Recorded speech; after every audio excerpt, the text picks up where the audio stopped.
All right, hello everybody. Thanks so much for your patience here now that Troy has got his Starbucks. We're ready to start. Before we actually get into this episode, I do want to take a moment to address some greater news that came out in the community yesterday. Unfortunately, we've lost a long-time content creator, IcyCat25, and it broke, I think the news broke last night. So I think it's important for us to kind of do some housekeeping first, and if you'd like to talk to somebody or have an outpouring of love, etc., now is the perfect time to do that. There will be resources shared if you're watching this later on YouTube down below in regards to crisis hotlines, etc. There's always somebody there to listen, and if you feel like reaching out, please do so. So with that said, I know it's a bit of a somber note, so apologies, but I think it needs to be addressed. Today we have a very special guest. We're joined by none other than Lauren Williams, aka Goddess.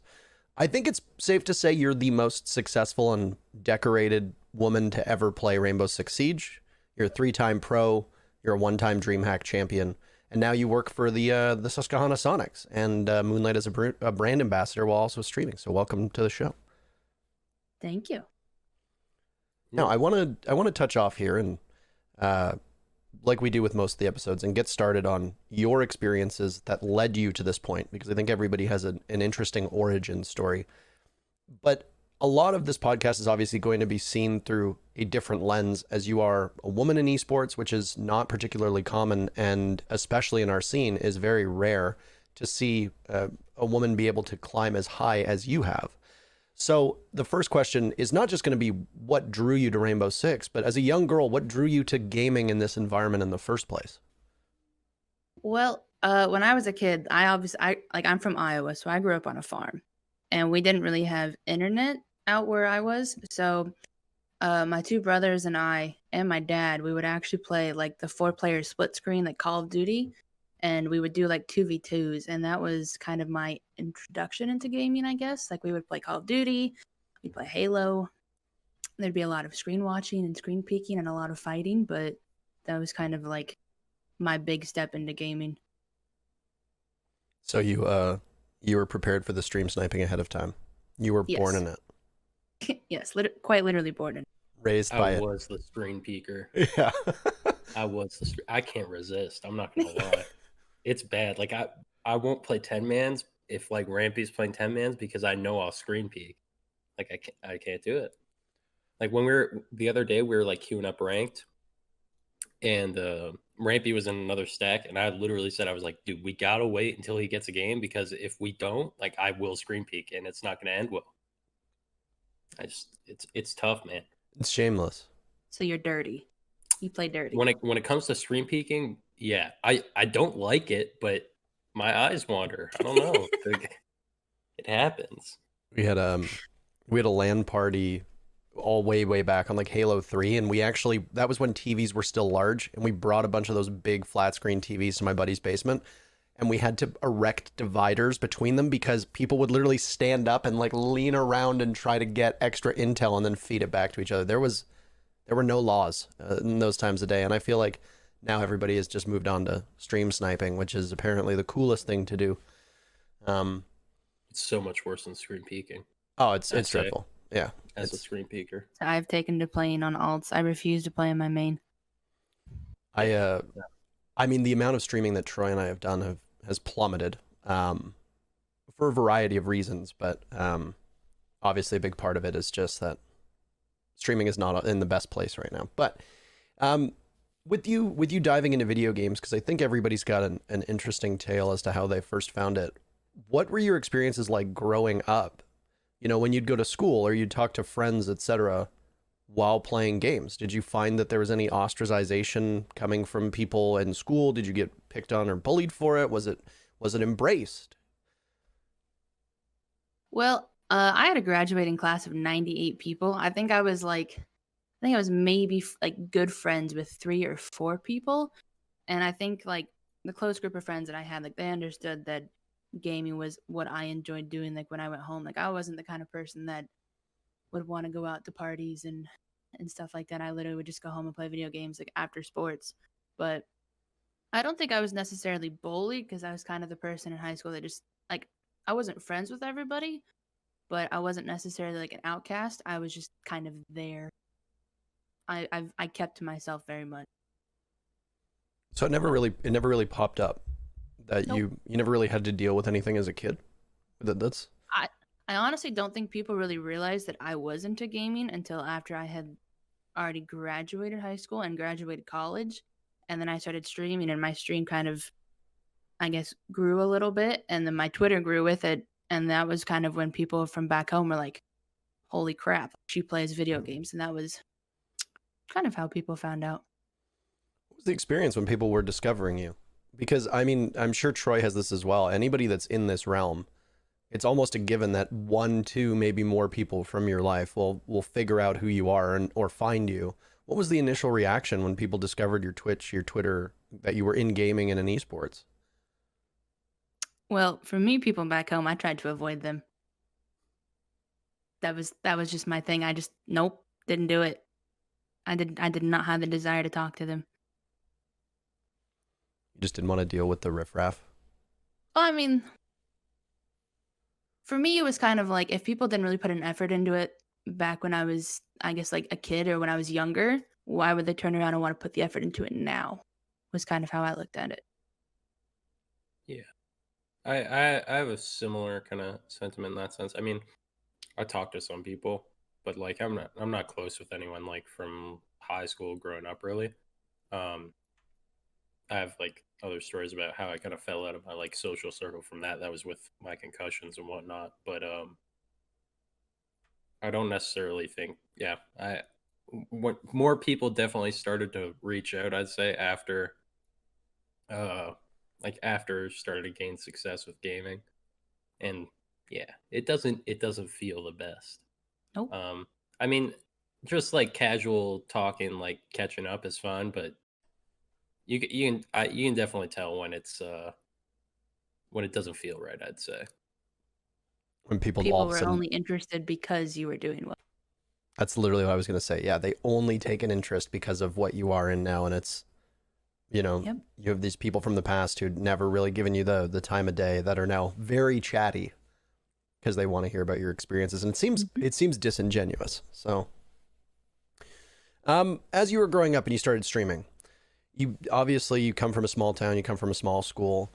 Um, did you find, and this is an experience that I had, and I'm curious to see if it's something that you had too. Did you find that gaming online helped you grow as a person? Do you feel like it helped you in terms of social skills as you were growing up? Yes. I was that kid in high school, like when you would have to get up and give a presentation. I was red, I was clammy, like I was sweaty. That was not something that I could really do. And like when college hit and I was required to take a speech class, I thought I was gonna die. It was awful. But then like streaming and actually going to events and like talking to people that I've met through my stream, I think it kind of brought me out of the anxiety bubble that was talking to people. Yeah, I can definitely do that. I didn't really have the same kind of struggles with it. I was natural with the I was good You at can giving naturally talk, eh? speeches in the public presentations. Honestly, I feel like I'm worse at it now than when I was a little kid. Like I notice I do things now that I didn't do when I was a little kid. Like I would like flawlessly give like a speech and I'd be like chilling. I wouldn't have a problem. But then now I start to freeze up a bit more trying to think of things and like it's a lot worse now, honestly. But I definitely think what you said, like gaming kind of and the job bringing you out of your shell kind of and getting you more comfortable just interacting with people or talking in front of groups, like it definitely happens. Especially with like with a stream, right? Like you're streaming every day in front of like 500 people, let's say, right? And then that starts to hit you like literally every day I'm sitting here talking and like for hours in front of 500 people. And you're like, why can't I do it in front of like 20 in a room, right? Yep. And then it starts to hit and then you realize. It's I don't know if you'd agree with this, but the thing that I find is that when I stream, I stream with the viewer count always off. I mean, obviously, chat gives you a pretty good indication of how many people are tuned in, but to me, it doesn't feel real. You know, like I can be on the stage with Kicks, and we can be casting the finals of an event, and there can be 200, 300,000 people watching online, Doesn't make me nervous at all. But if I go out on a, you know, a Dreamhack stage to the 90 people that are in the crowd, I still feel a little bit of nerves because I can see them and they can see me. I feel like when you're streaming, you're kind of hidden. Like you present what you want to present. You're just on a webcam. You can't see your audience. I don't know. I think for me, I think it's easier personally. I don't know if you'd agree with I that. mean, Go I don't ahead, know if Lauren. I agree or disagree. Cause I mean, like I also stream with my viewer account like off. I just have a chat open. That's it. But I don't think like even getting up in front of people now. I think it's something that I've gotten a lot better with. But I don't know. It like back in the day, it's definitely something that would make me nervous. But I don't really know if it would anymore. In a way. That's fair. Do you feel like as you sort of grew, because I feel like all of us grew up on the internet to a certain extent, right? Do you feel Yep. like as you were growing up, as you were dealing with people online, and of course your experiences online are going to differ quite wildly from, you know, most guys. Do you feel like you had to develop a persona or develop really thick skin very quickly in order to tolerate whatever online, or was it relatively easygoing for you? I mean, considering I was an only girl in a family of two brothers, I think I had to develop. I think I already had thick skin going into it, but I think I kind of underestimated just how thick of skin I needed to have. Um, because I remember my first season actually playing in Pro League, and I remember was it after the first game? I think we actually got 6-0'd by SSG in our very first Pro League game as C9. I think that was Troy. Yeah, it was on And I remember border. going Oh, I yeah, wasn't I on the remember team, but that did happen. I remember Yeah, that. that was, it's yeah. fine. But I remember actually like going back and watching the VOD, and I think I was second to top frag, if not top frag, but I was still I think the person that got I don't know if I would say ridiculed the most, but I was the person that got shit talked the most on the team. And I feel like I don't know if it's something to do with being a female, let alone the support player, but then having both like combined into one was it was awful. Like there were times where I couldn't even go back and watch my own VOD because like the Twitch chat was so bad. But I did think I underestimated how thick of skin I actually needed to have in order to play competitive Siege because that was ridiculous at the start. I remember moderating chat. I was casting that game in particular, Yep. but I've modded chat before. Whenever a woman has been involved in a pro league broadcast, and it's embarrassing, frankly, reading the chat and reading how people are not able to just contain themselves and be, I don't know, normal human beings. And it's just like it's the word that I would use to describe what happened with you was you were held to a different level of expectations and you were scrutinized very heavily for everything, right? And Mm-hmm. I remember that game in particular, but nobody on that team looked good. It was a Nope. lopsided match. It was your Nope. first outing with C9. It was our very first 6-0. If I remember correctly, we had just swapped to it being 6 rounds as well. I think before it was first to 5, and this was I think that was the first season that it was that, 6 that was rounds. when Yeah. we just swapped. Yep. Yeah, and I think it was the very first 6-0 we'd ever seen on Pro League. So obviously that's a disastrous outing. There's no way around it. But I do remember specifically I talked to Michael about it ahead of time because we'd seen it before whenever you've played at other events, Dreamhack Austin when you were on Beast Coast. I remember you got so much shit at the Dreamhack Austin, and then it came out that you had the best stats of the entire tournament in 1vx's out of the whole tournament. And it's just like, but to these people it doesn't matter, right? And it's frustrating. And it kind of leads into the next question, which is, you go back and you look at your entire history through gaming. You started on console, you had that brief stint with Lethal Gaming. You were on SOAR. I referred to you as a middle of the pack Challenger League team, which I don't think I'll ever live down. Nope. And then, in my defense, I wasn't wrong. But anyway. Okay, we did place in the middle, but I don't think we were a middle of the pack team considering next season we qualified for Pro League. You finished Yeah, Parker. you finished 4th that season, which is exactly middle of the pack. And I didn't even mean it in a bad way, but anyway. I just remember I said it on a broadcast when talking about Redeemer, because Yep. Redeemer got picked up, and I was like, Redeemer, he came from SOAR. They were a middle of the pack Challenger League team, and I checked my phone right after that broadcast, and I had a bunch of fiery messages from you.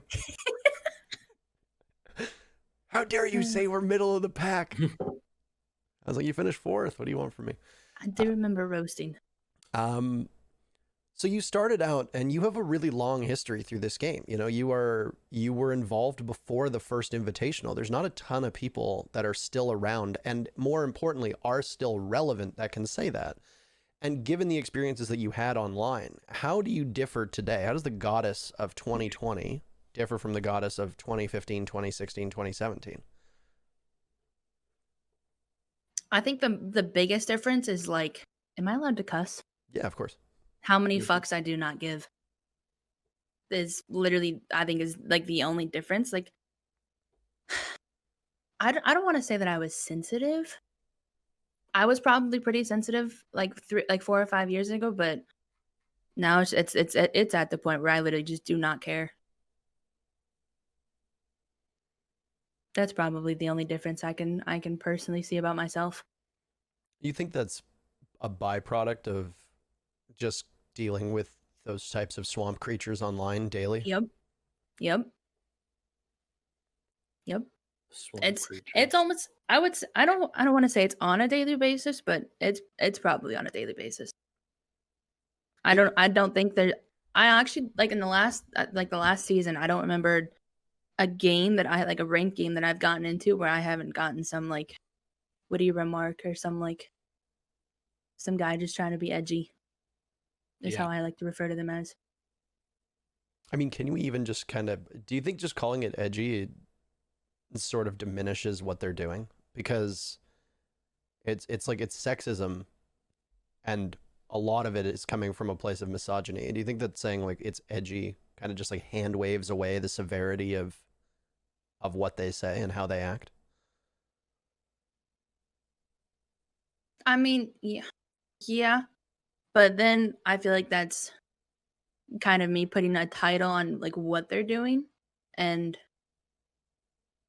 I don't think every person like because I can tell you that like 90% of these people that are like that, if they were to come up to me in person, I mean, because they're keyboard warriors, that's obviously not something they're actually going to say to my face. So like, I like to describe them as edgy because one, I don't think they're actually that like that. I mean, it's the internet.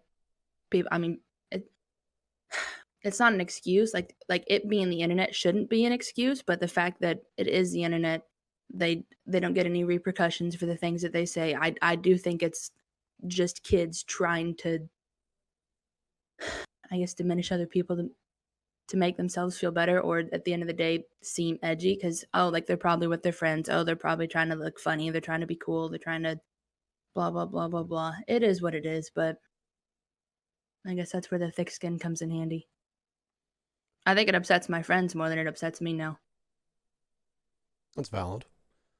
You think that, are there ever times where you can't just default to having thick skin? Is there ever times where you log off of a stream or you log off for the day and just kind of need to take a moment and sit by yourself and reflect on shitty people? Or is it just you brush it off the moment you log off? I think for the most part, I've gotten decently good at just brushing it off. I don't remember the last time I've had a day that I feel like has actually gotten to me, but I would say about a year ago, I definitely did have those days, but not any that I could think of, at least within like the last few months. That's good that you're not Yeah. letting it get to you, but it's still I mean, obviously bad. it's the It fact that happens. I even have to do that. Yeah. Is Yeah, it's bad. shit that it happens and you have to do it, but like, Yep. I mean, it's good that you do it so that it's not affecting you, and then I guess that takes away something from them, but like still it's fucking shitty doing it. Now that's It People is. people suck. And then especially, I mean, even more so on the internet. Like you said, like the fact that it's on the internet, people definitely just like they're careless. Like they know I could say this and it's not going to matter. No one knows who I am. Just say fucking, and they say rude fucking things. Yeah. I've had obviously I've never had this happen to me. And I hope it never happens to anybody, but I've had a number of stories told to me from women. And I know that you've had it as well, Lauren, because I know that we share some mods, and one of your mods talked to me about it at one point. And basically it's, you get these people who will come in and be openly sexist, and then you ban them, and then they will spend the greater part of a day doing nothing but creating brand new accounts to come in and literally say one word or send a couple DMs and then get banned and just repeat the process. And I will say this, and I mean this in the most sincere and honest way, and it's not even necessarily an insult. I want to know genuinely what is wrong with somebody like that for them to think that that's an acceptable or suitable use of time. I would just love to actually meet and see that person in the flesh and go through a given day with them just to see exactly how they live. Because I want to know. Curiosity at that point is just like, it's too much. I think they just don't value their time. Like they don't. So there was I don't one day know. I think I had to ban, I think it was 70 plus like accounts that were recently just made like a couple minutes ago. But if people want to spend their entire day doing that, that's at least somebody else they're not bugging, right? I guess that's the way of looking at it. Now, that's the abuse that you get from, shitters online, if we want to call them that.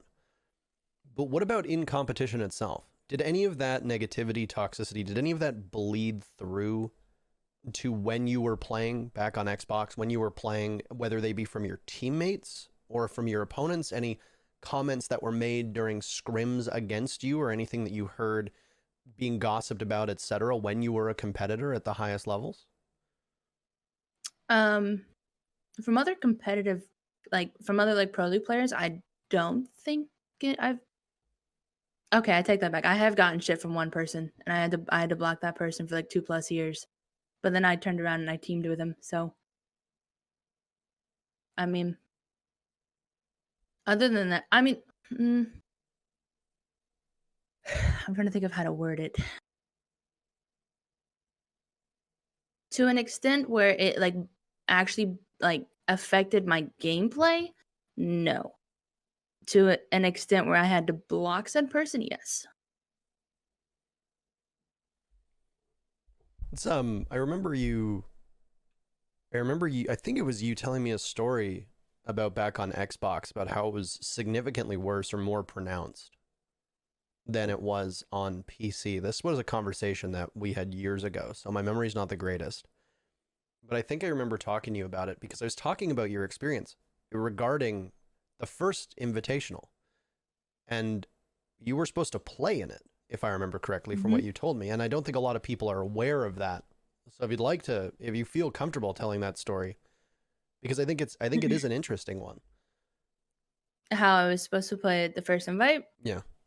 So, I guess right before the first invitational happened on Xbox, I was picked up by Lethal Gaming and I was their sub.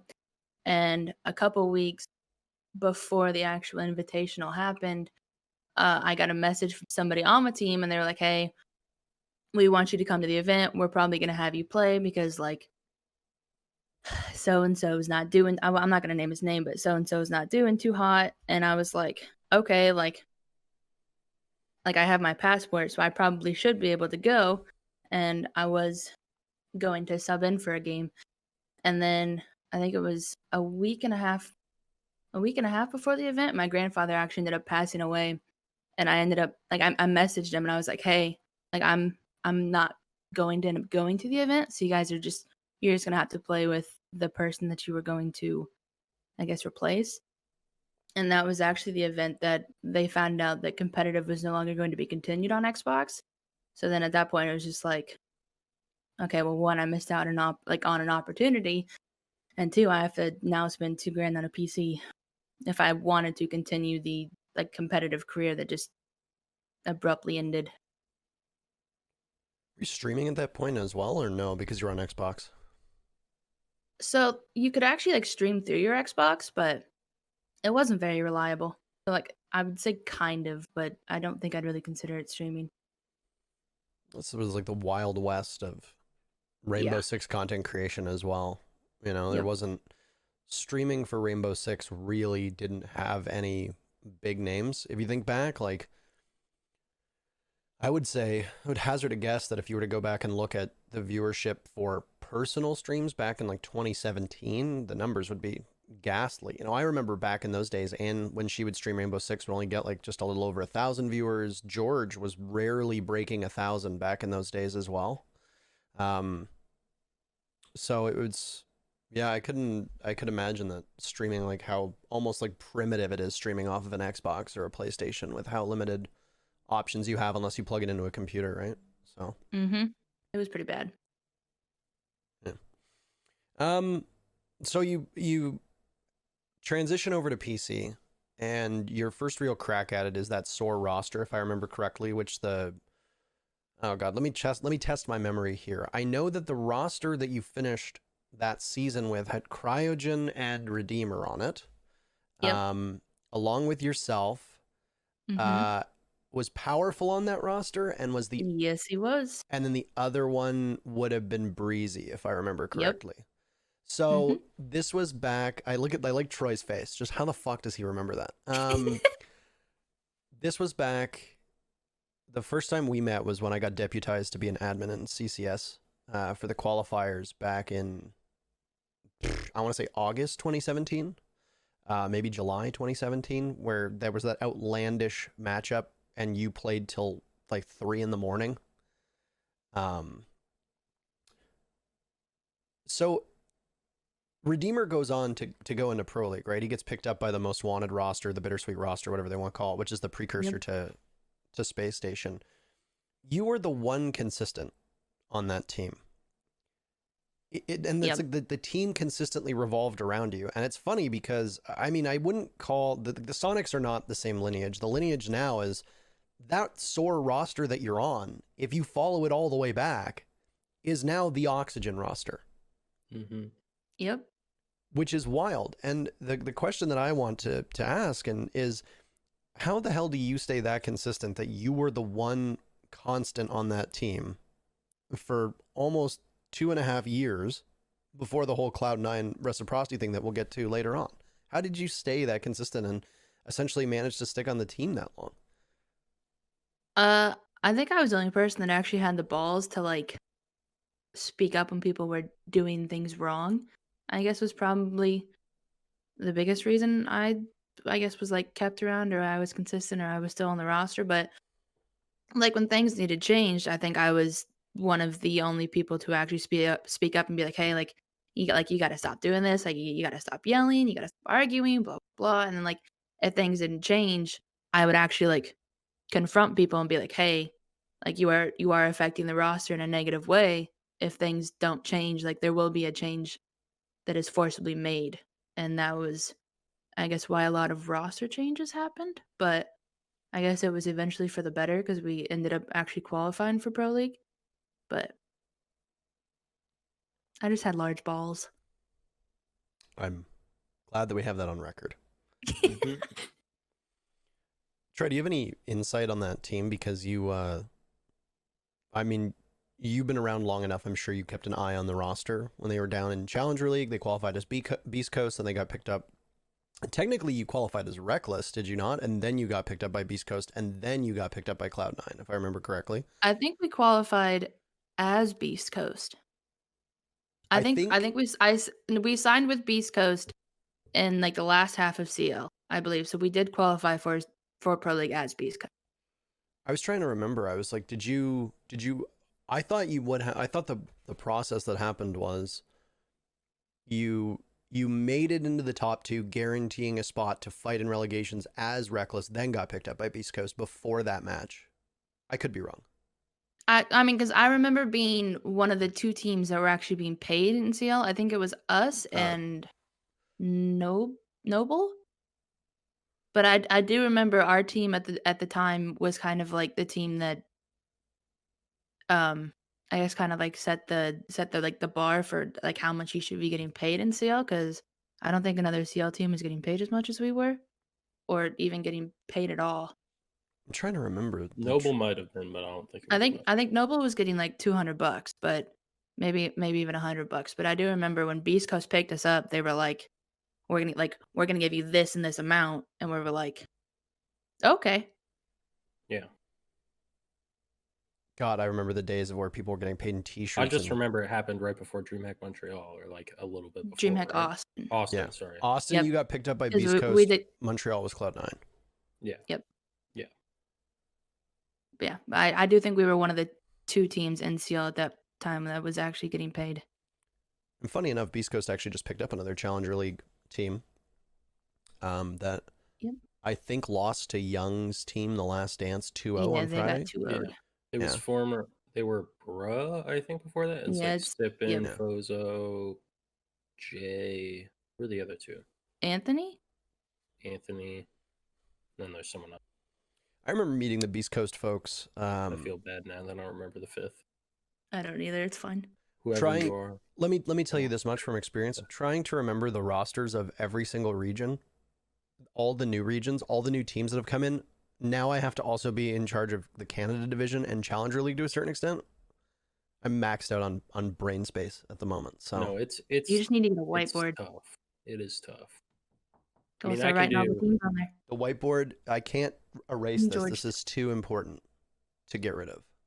I would put rosters up there, but this is crucial that this remains forever. I can't go. It can't go. I can't. You can't erase the truth. No. So I remember meeting the Beast Coast folks at Dreamhack Austin, and is her name Olivia? She's with Chaos now. She does social media. She was with Beast Coast at the time. Olivia and Turbo, I believe, were their names. I think Turbo's still with them. I want to say I he believe is. he was released. Was he released? Okay. I know Olivia's Mhm. with Chaos now. She does I think she does all the social media for Chaos. Obviously they have the EU team still. So, but yeah, it's cool to see them back. And it's nice to see an interest in Challenger League. So I think that's a hard topic to discuss, is the one involving, you know, how your gender plays into the way that you team, and the way that people play against you. Because, you know, I can go back and say that when I played Call of Duty, we did a tryout with a girl whose name was Sammy, and a lot of people assumed that the name Sam was just a guy's name, right? And the moment that they found out, when we would be in scrims and we'd be in matches and stuff like that, and the moment that they found out that she was not Sam the guy, but Sam the woman, it wasn't common, but there would be some shitty remarks every now and then. And it's like, you're literally competing against these people, and they're saying these things in matches or in scrims, and it's just, it just makes me kind of, you know, shake my head. And it's a question that I know you can't necessarily answer, but do you think that you or seeing other women compete at this level is slowly going to change minds and make it better for women and young girls that want to compete in the future?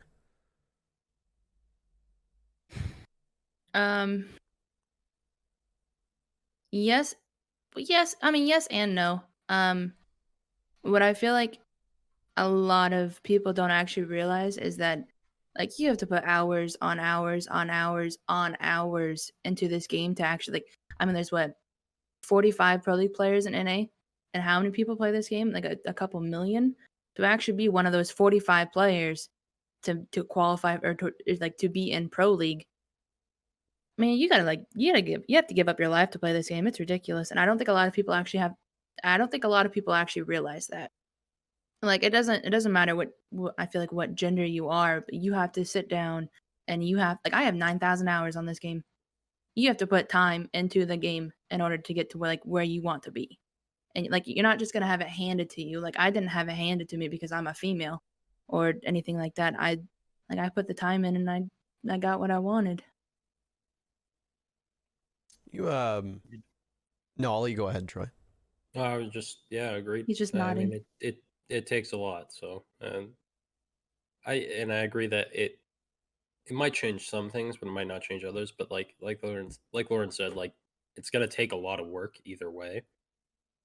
So just the likelihood of it happening, just off of like odds, just because there's far less female players trying to go pro, Yeah.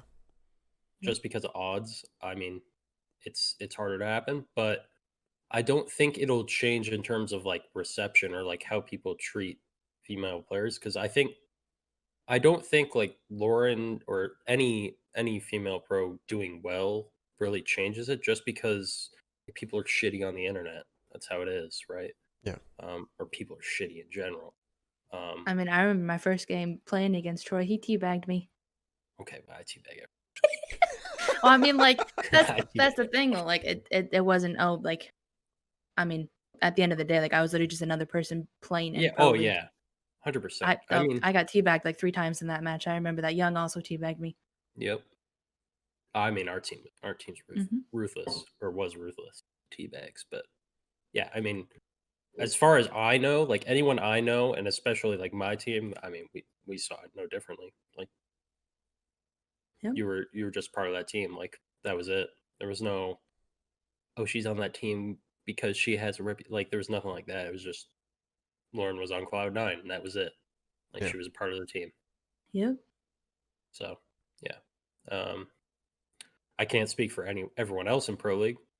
There might be someone else out there that has a shitty fucking take on it, but yeah, that's all I have to say though. I think the C9 discussion's a good jumping off point here, because Cloud9 has a reputation as being one of the largest esports orgs in the world, and at this point in time in Rainbow Six, we're starting to see a wealth of orgs come in. This was around you got picked up by Cloud9 in the summer of 2018, if I remember correctly. Because Dreamhack Austin would have been spring to early summer 2018, and then you got picked up before Dreamhack Montreal, which was mid-September 2018.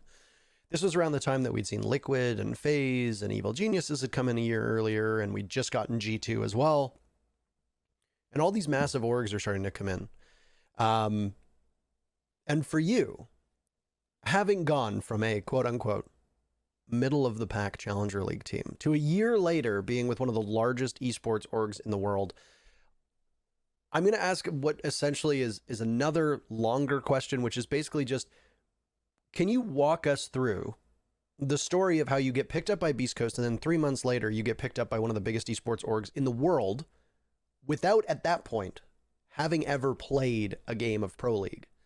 What's the story behind it? How did it start? And what was your take on getting picked up and recognized by Cloud9?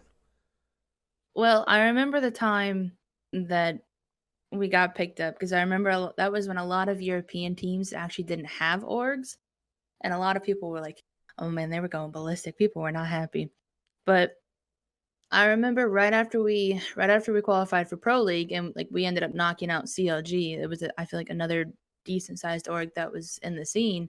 I remember getting followed by a couple of like the C9 like general manager and like the social or whatever it was. So I kind of like I guess had an inkling that because I mean unless they're just following me to follow me, that's kind of like for me it was like a big flag like hey something might be going down.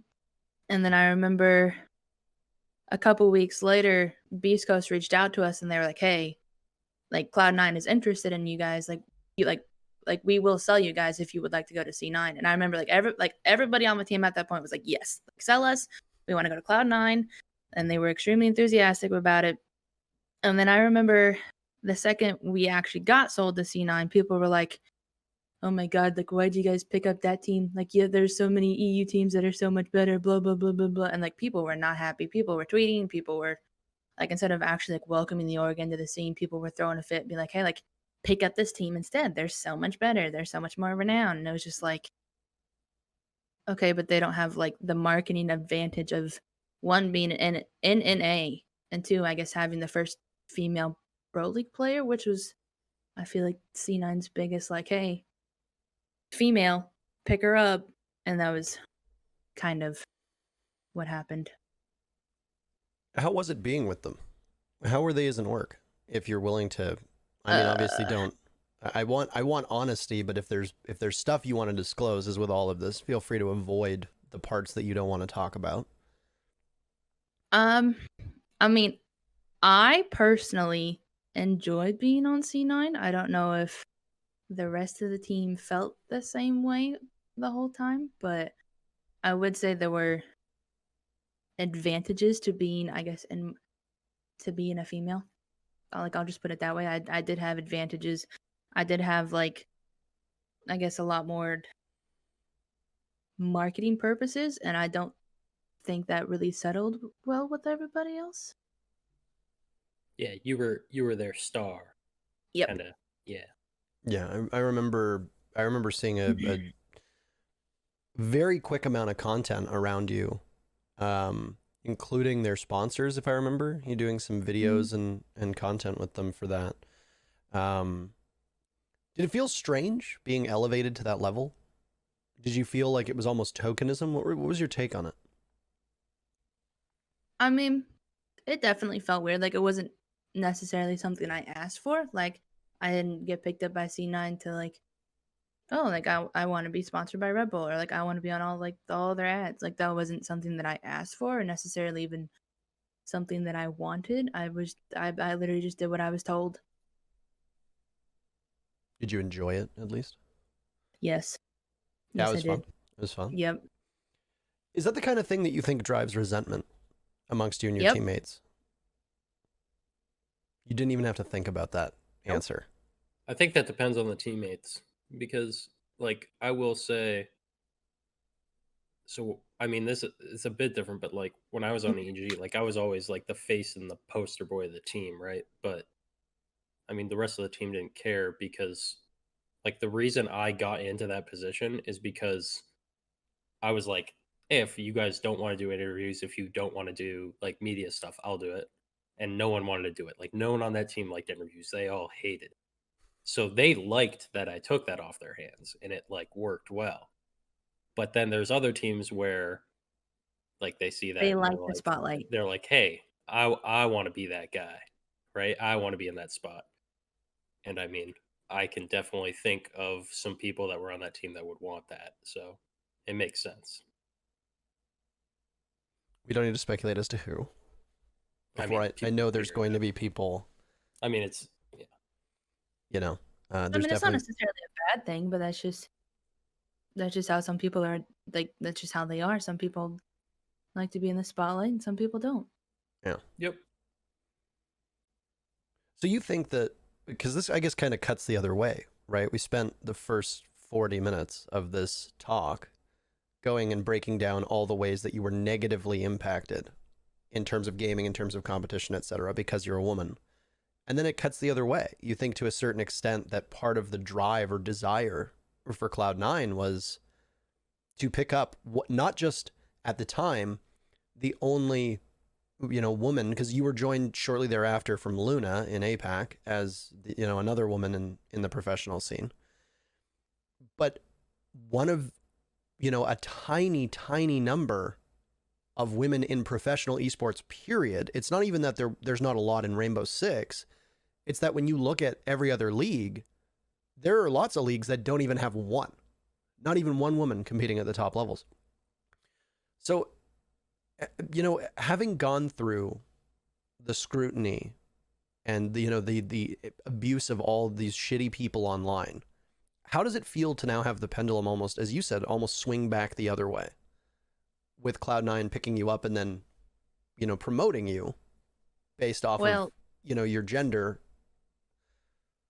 I think in like a week and a half, I think my Twitter followers went from like 5,000 to 20,000. I couldn't get on Twitter for a very long time. Good or bad? I mean, it was. I mean, I guess it kind of depends on how you are. Like, I didn't necessarily, I guess, care. Like, I don't think I get on Twitter like for the follower count or anything like that. But I mean, it was definitely cool to see that. I guess it reached that many people because I also had a lot of, I guess, like articles and stuff and people wanting to interview me, et cetera, et cetera. But at the end of the day, all the interviews were literally like the exact same questions. Were they good questions? I need to. Well, I mean, all the questions were like, oh, like, what's it like to be a female in a male dominated scene? Or what does it feel like to be the first female to ever qualify for Pro League? Or stuff like that. I mean, answer the question now. No, no fluff, no bullshit. No, you have to talk to sponsors. How did it feel? Did it even fucking matter to you? Like getting picked up by C9? No, being the first woman to qualify for Pro League. I know you had to answer that question, but I mean, you're not going to tell Red Bull, like, shut the fuck up. I don't care. I mean, I didn't really think of it as like, well, I mean, like, this is like the one way I've answered the question because I don't think I guess my viewpoint on it has changed. Parker just disappeared. I had to pick something He's up. I back. dropped something. I don't think I really thought of it as in like, oh, I'm the first female qualifying for Pro League. I kind of thought of it as like I was just another person playing the game. I didn't really, I guess, like put any emphasis on the fact that I was a female. I guess I don't really like feel like I understood the impact that it actually had on a lot of other females in the scene, or I guess like in any scene, I guess. Yeah, I like that perspective where like I don't know, I like that you didn't like want to feel special. Like it's just you wanted to go pro, you went pro, and that was it. Yep. I mean, obviously for me it's different, but like that's how I think I would feel like because it's just as simple as like that's your goal. You want to go pro and you want to win, and that's what you tried to do, and that's what you did, and that was it. So I like that. I respect that.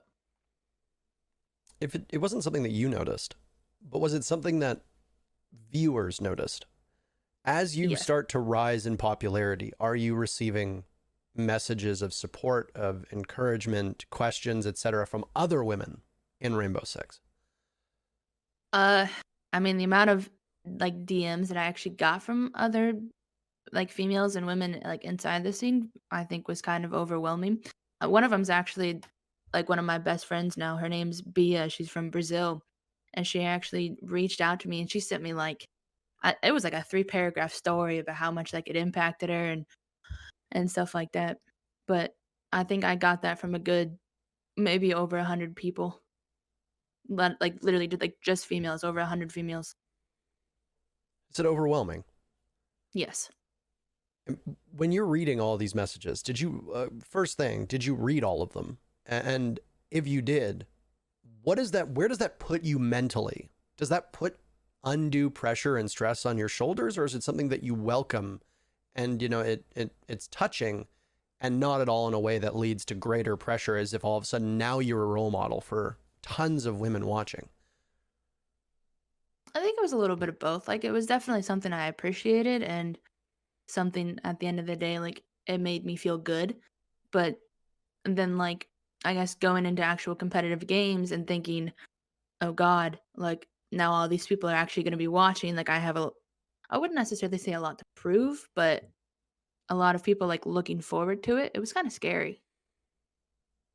This was a question that I actually told you about at Dreamhack Montreal when you won. And I was going to ask you a question, and I refrained because I knew at the time you wouldn't have enjoyed it. But now I asked you it afterwards, and you didn't give me an answer. You just said, "Yeah, I'm glad you didn't ask it." But I don't learn from my mistakes. So I'm going to ask it now because now I have another opportunity. I don't know what the question is, so I might give you the same answer. Well, the question was, you know, I asked you at the time because I did the exit interview for Dreamhack Montreal. The question that I was going to ask you was, do you feel a responsibility to women in the scene, and do you accept that you're a role model? And obviously I was tying it into the fact that you just won. You know, you were Latin America kind of skews the statistic because Latin America has been really almost progressive with the amount of like women only leagues that they've had and women only events. So technically in Rainbow Six, just to preface this, because I know if there's anybody from Latin America or Brazil watching, they're going to correct me on this, because I was going to say, oh, you were the first woman to win an international event, blah, blah, blah. Technically, yes, there are women only teams in Brazil that have won events. But in terms of the global program, that was the first time that we'd seen a woman win anything on an international stage.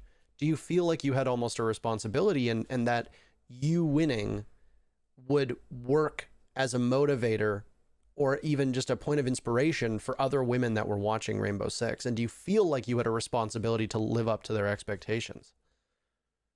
Uh, at the time, I would probably say no, because that kind of like ties back into the whole mindset of like I didn't think of myself as like being a female playing. I just played. That's like that like I think that was literally like the only thing that was on my mind was showing up, playing, doing what I had to do to win, and that was it. Like I don't think the fact that I was a female ever once crossed my mind. But you said at the time. So has that changed? I mean, not necessarily. I mean, like looking back on it now, I feel like it definitely did have an impact on all. Like I would feel like a lot of the females within the scene, considering once again like the amount of I guess supportive DMs and tweets, etc., and like stuff that I had of that sort. But That's fair. I don't know. It's hard to say.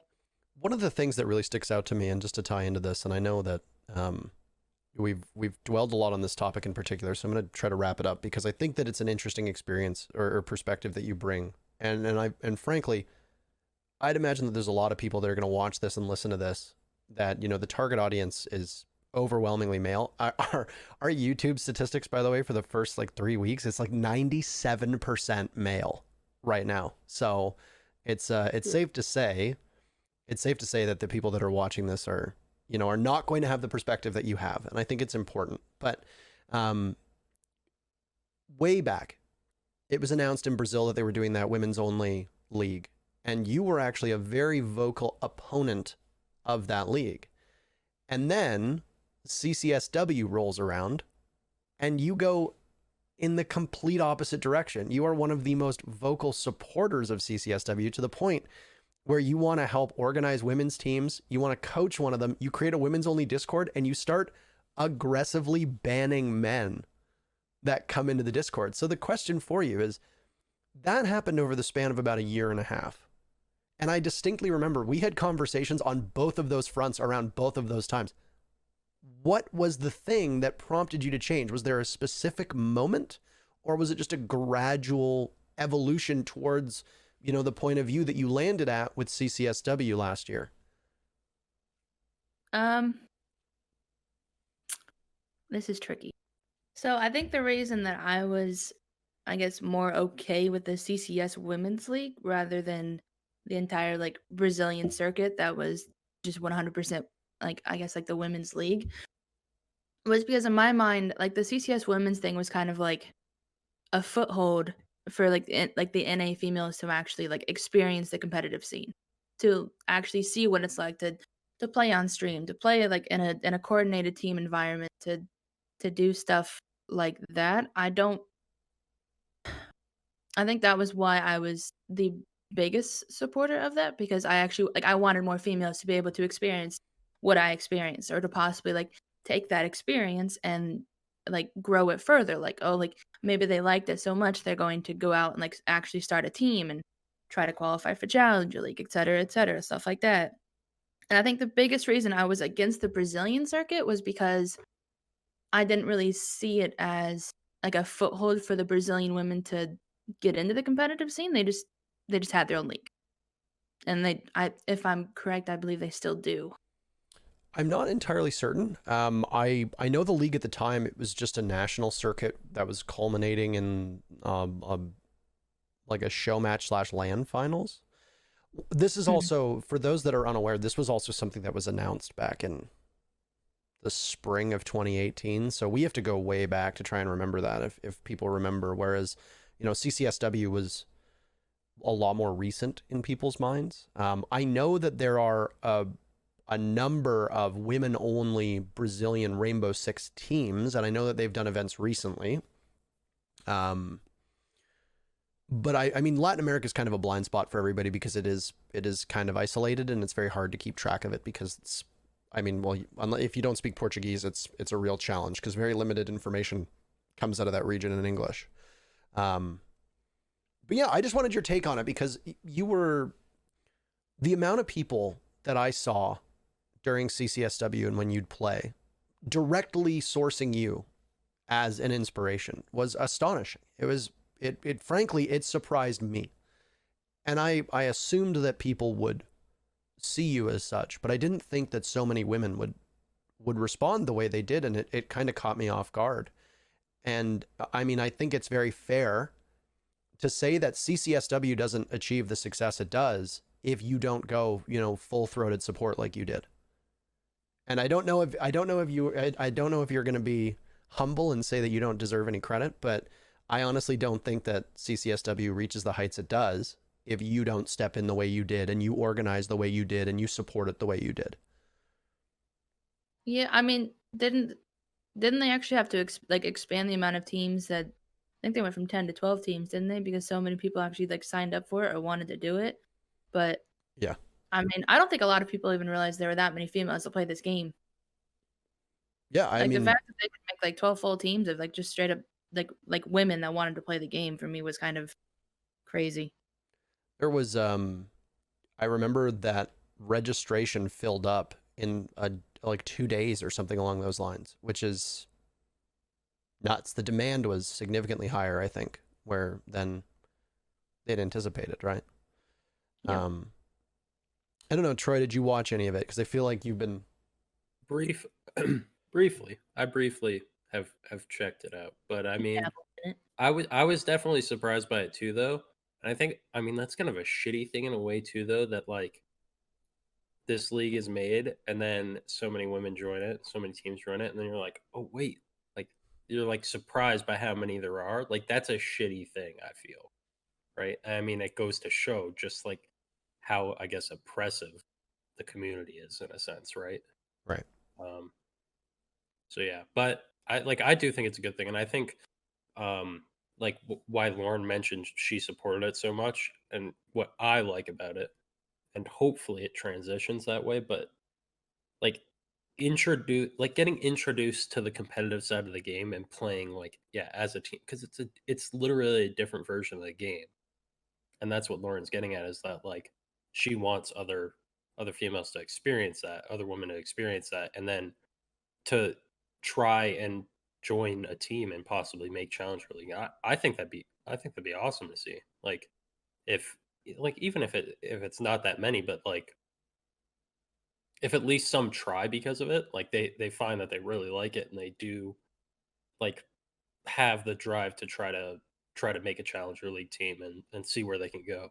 I think that'd be awesome to see. So the thing that really frustrated me about the conversation involving CCSW was that right after it was announced, and after a couple play days, and you had a bunch of these rats that were making shitty posts all over social media, kind of trying to dunk on the teams that were competing, was that you kept seeing all these babies essentially saying, oh, well, they'd never make it in Challenger League. Oh, they're obviously not good enough to play at a high level. Well, I don't know if those people have ever watched other amateur leagues, but the same can be said for the men's, essentially the men's only teams from CCS as well. But you don't see that in the dialogue, right? I casted CCS in 2017 and then came back for a brief period of time in 2018. And no shit, most of those teams wouldn't make it to Challenger League. That's why they're playing in CCS. That's why CCS is there. That's why ESA is there. That's why all of these other tier 3, tier 4 leagues exist. But you don't ever see the conversation revolve around that. You can have 8 teams that are totally men in CCS, and there is no dialogue revolving around, oh, they're not good enough. Oh, they can't go to Challenger League. Oh, these guys are never going to go pro, blah, blah. The conversation tends to revolve around their abilities in comparison to each other. But the moment that we saw CCSW get a couple play days under their belt, the conversation wasn't about, oh, Disrupt is better than, Team YOLO or Team YOLO Mid or whatever it was, or the Queens or whatever the teams were. The conversation was, oh, they're so much worse than Pro League teams. Oh, they're so much worse than Challenger League teams. Well, yeah, it's not supposed to be a replacement for Pro League. It's not supposed to be a replacement for Challenger League. CCS never has been that. And the question that I think a lot of people need to look internally and ask themselves is, why does that dialogue change? Why does the original CCS, when you've got 8 teams that are comprised entirely of men, and they're not particularly good teams, let's be honest, Why is the conversation not, hey, these teams wouldn't also make Challenger League? The question at that point then becomes, oh, why is Team Boosted Monkeys better than Team Nerva? Why is Team Most Wanted, doing better than so-and-so? But the moment that it's female-only teams, the conversation becomes, they would never make Challenger League. They're so bad. Look at how they stack up to Pro League teams. Look at how they stack up to Challenger League teams. And like I said, that's what I think needs to be asked, and nobody seems to want to reflect on that question. It irritates me. You and me both. I mean, yeah, it's a good point. I don't have the right words or right answer to that, but it's a fucking good point. I don't think anybody has the right answer. Yeah. I mean, the starting point is, to me, is women are scrutinized in a different way online. Yes. That's why you see comments in chat when Gio and Jess have been casting in EU and they've been doing a great job. The chat is, oh, I don't like the sound of a woman's voice. It sounds weird hearing women commentate. Oh, hearing a woman commentate feels unnatural. I don't like it. And as guys, I've never seen that said about me. People might think I'm annoying, sure, but they don't ever come at me being like, oh, INTERRO's a man. I don't like him as a commentator. Yeah. And it's something that I don't think we really expect or anticipate having to deal with, right? So I mean, you're not wrong. So how do you break that then? Because I mean, obviously, I'm not expecting you to solve sexism on the internet. So I want to get that out of the way. I will not ask you to solve that today. But as a woman who has a unique perspective in gaming, and as somebody who has seen, now you see it from kind of the outside because you're not competing anymore. But what are steps that you think that we can take to try and I hate to use the term, but normalize women competing in esports? Because right now, a lot of people would consider it to be outside of the norm. What steps do we take? What is the launching point here towards getting more people on the internet on side? And is it even possible? Is it even possible? I don't feel like it is. Like, the amount of people you would actually have to actually take a stand and speak up against the ridiculous shit that we get on a daily basis, I think is absolutely it. I mean, you're not gonna have enough people actually stand up against that stuff, because I mean, you're at the end of the day, you're always gonna have people come back and be like, oh, just mute him, it's not that big of a deal, you're gonna go on to the next game and it's gonna be fine. But chances are your next game is gonna be the exact same way. But the whole just mute them is not the answer. But what the answer is, I have no idea. I haven't figured that out yet, and I've played this game for 5 years. Do you think that more things like CCSW that put women front and center will maybe work to, what's the correct word for it, discourage people from seeing women competing as quote unquote strange, as they might call it? I mean, I feel like it would definitely, I guess, open people's eyes to females can actually play the game. But whether or not it actually changed the mindset of people that do think that way, I don't. I mean, at the end of the day, you're always gonna have people that are douchebags, and that's not ever gonna change. But I feel like more the matter of how many people you actually have to speak up against it. And in Siege, it doesn't seem to be very many. I think this ties back into the whole role model thing. Do you think you have an obligation as a prominent woman in this community? Do you think that you have a greater obligation, I should say? Because I think that, frankly, I personally think all of us have an obligation to try to stamp out toxicity as we see it happen in front of us. But do you think you have a greater obligation because of your role and because you're almost an ambassador? Whether you want to or not, a lot of people view you as an ambassador of women in this esport. Do you think that you have a greater responsibility to acknowledge it and to try and stop it in its tracks?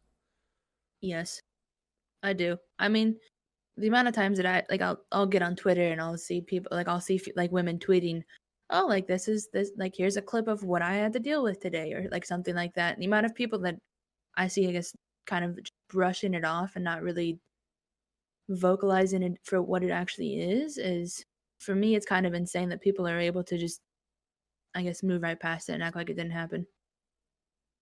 So, I mean, I think somebody actually tweeted at me the other day, and he was like, "Why are you always the person under all of these tweets that's always saying something? Like, why don't you just fucking suck it up?" And I was just like, "That's exactly what the problem is." Did you did either of you see Laure Guibert, the dev from the product manager, I think is her official title now, from Ubisoft Montreal, her tweet yesterday? It was about a clip from Jess, right? Yeah, Jess was and I saw Laure Yep. that. Laure's tweet was literally just like, it was the clapping emoji, and it was something like, don't let toxicity happen in game, or don't let sexism happen in game, or something like that. And just the sheer volume of responses that she got that essentially said, "Oh, just mute them." It's like, how do you even begin to deal with that? Like, how do you reach those people, right? Like, I don't get it. They're a lost cause. I've given up.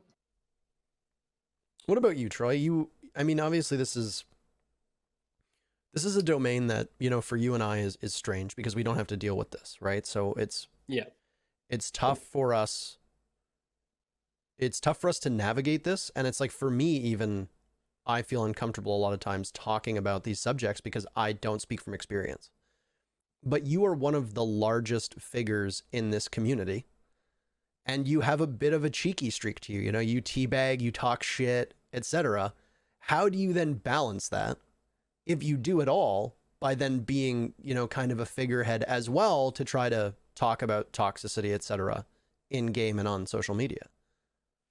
I mean, I think there's a difference between like the shit talking I do, where it's like it's competitive and it's usually with someone like that knows it, or like if I kill someone, like I'll say smoked shit or something like that, just something stupid, like, but I'll say it to anyone, absolutely anyone, and I'll say it to myself, like I'll get smoked. I do it on stream all the time, like I get slammed wrong.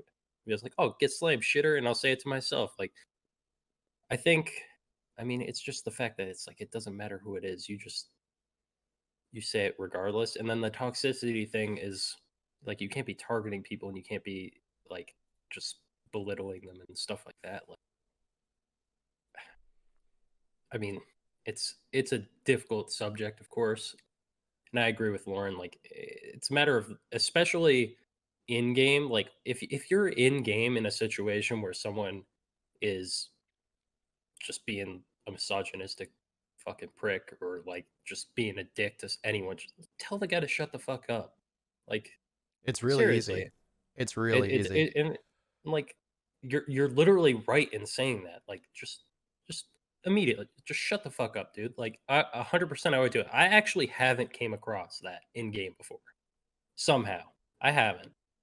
Um but like, Buy a yeah. lottery ticket. So you're I pretty mean, lucky. Yeah. well, like I mean, I've came across it where like people are like, "Bro, choke another fight." Actually, Iconic's one of them. I used to give him so much shit, and I still talk shit to that kid. But like, I mean, I realize that's just how he is. But like, Iconic used to do it all the time because he used to come to my stream. This was like long ago. He used to come to my stream and be like, he'd ask me to invite him to my stack all the time, and I wouldn't invite him. I would just ignore him. And then That's at one pro point, player Iconic, by the way.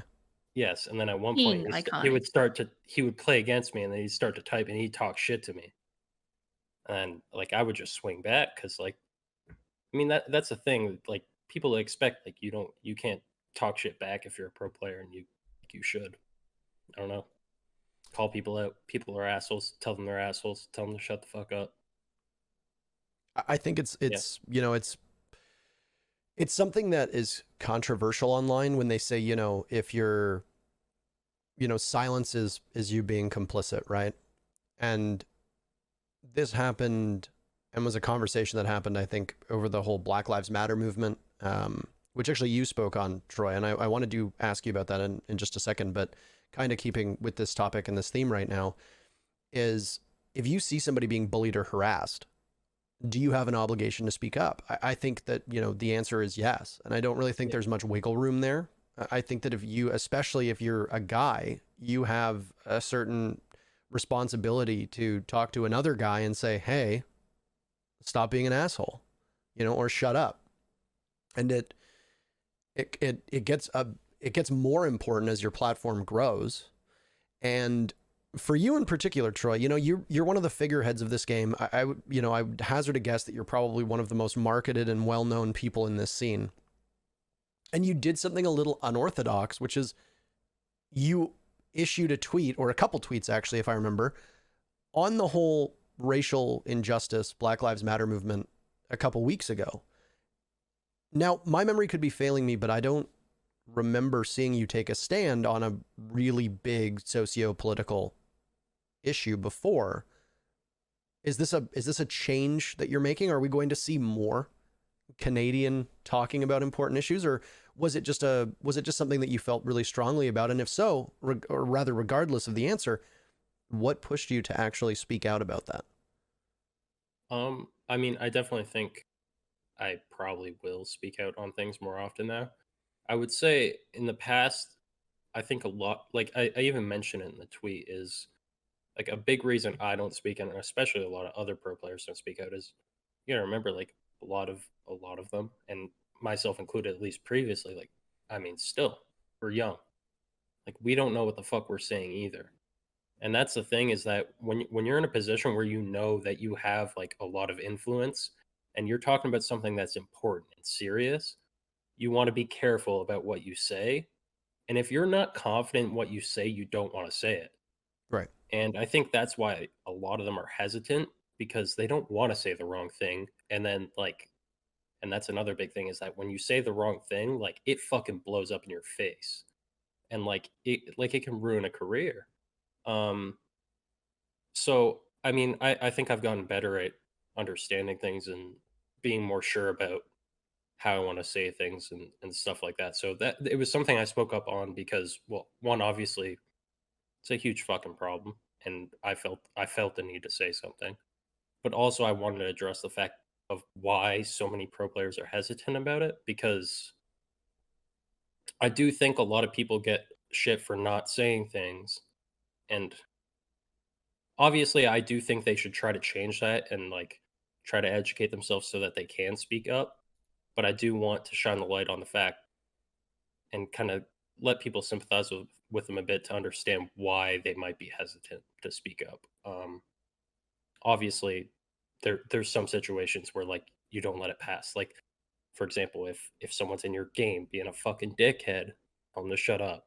Like that does that, you don't need to know anything to say that, right? Like if someone's outright being a fucking asshole right in front of you, you speak up. I think that's just common sense. But yeah, I do think there's more things to speak up on. I mean, even recently with all all the stories of sexual harassment and assault, like I've definitely wanted to speak up. I've honestly been struggling to find the right words, because I mean, it's it's tough, and like I mean, it's tough to find the right words to say. But I mean, I'm glad so many people are speaking up and sharing their stories, and I mean, we're calling out some pretty fucking shitty people right now. So I'm glad that's being done. But yeah, uh, it's definitely something I plan to do more of. Just, and I think other pro players as well. I know some of my teammates even do, but I do think some of us need to grow in our own sense as well to make sure we're not giving the wrong message.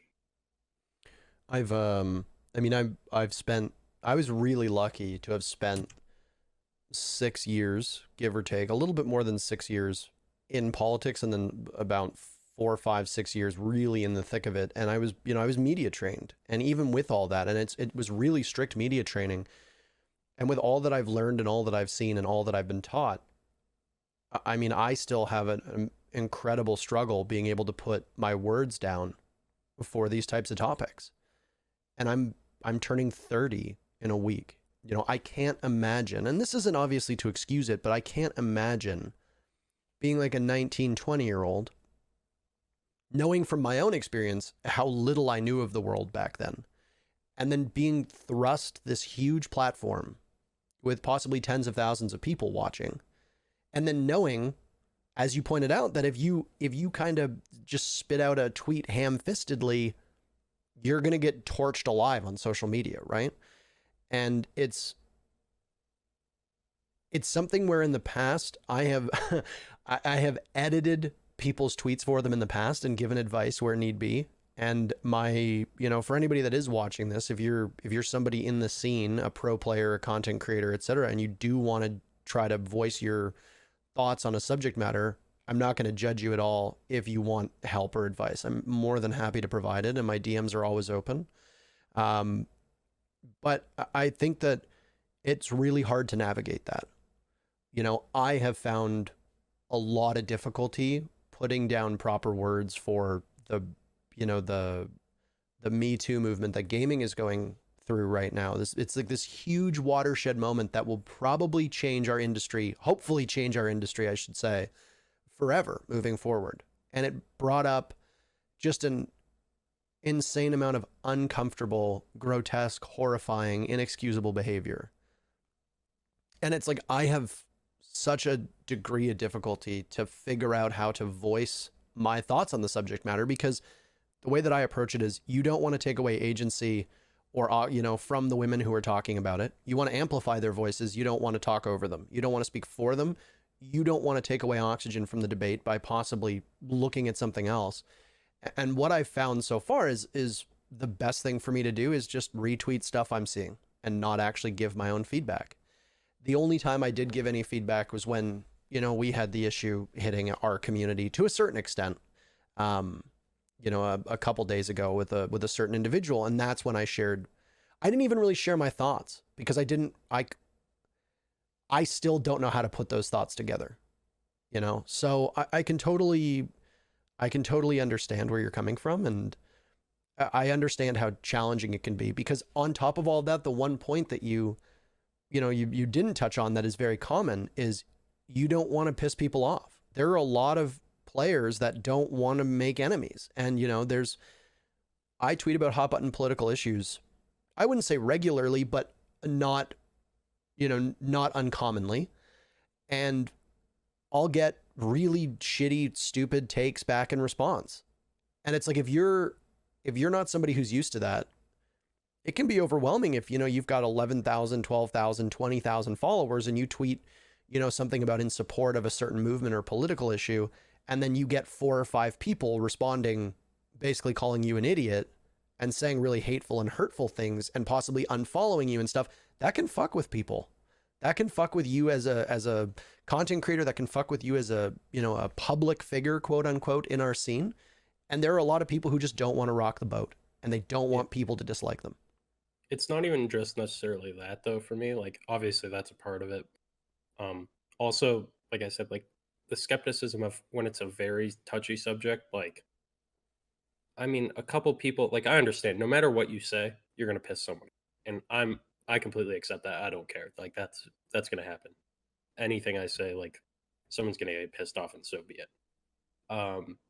It's when, one, I'm skeptical of it pissing off like a huge chunk of people, but also the fact that there's a ton of young people that follow me and respect my opinion and look up to me and like other pro players and will like learn from them. And when I don't know what I'm saying entirely, or I'm not completely confident in it, I don't want to affect someone else's opinion on something negative. Right. Because I don't want to say the wrong thing and then someone reply to me and like say something that changes my opinion, and then all of a sudden I put out this basically uninformed opinion out there, and it affects someone's opinion one way and changes their opinion, some young kid, and then all of a sudden like my opinion changes on it, right? I don't want to do that. I want to make sure that I'm very certain about what I say in that sense. It's a tough spot to be in, and I don't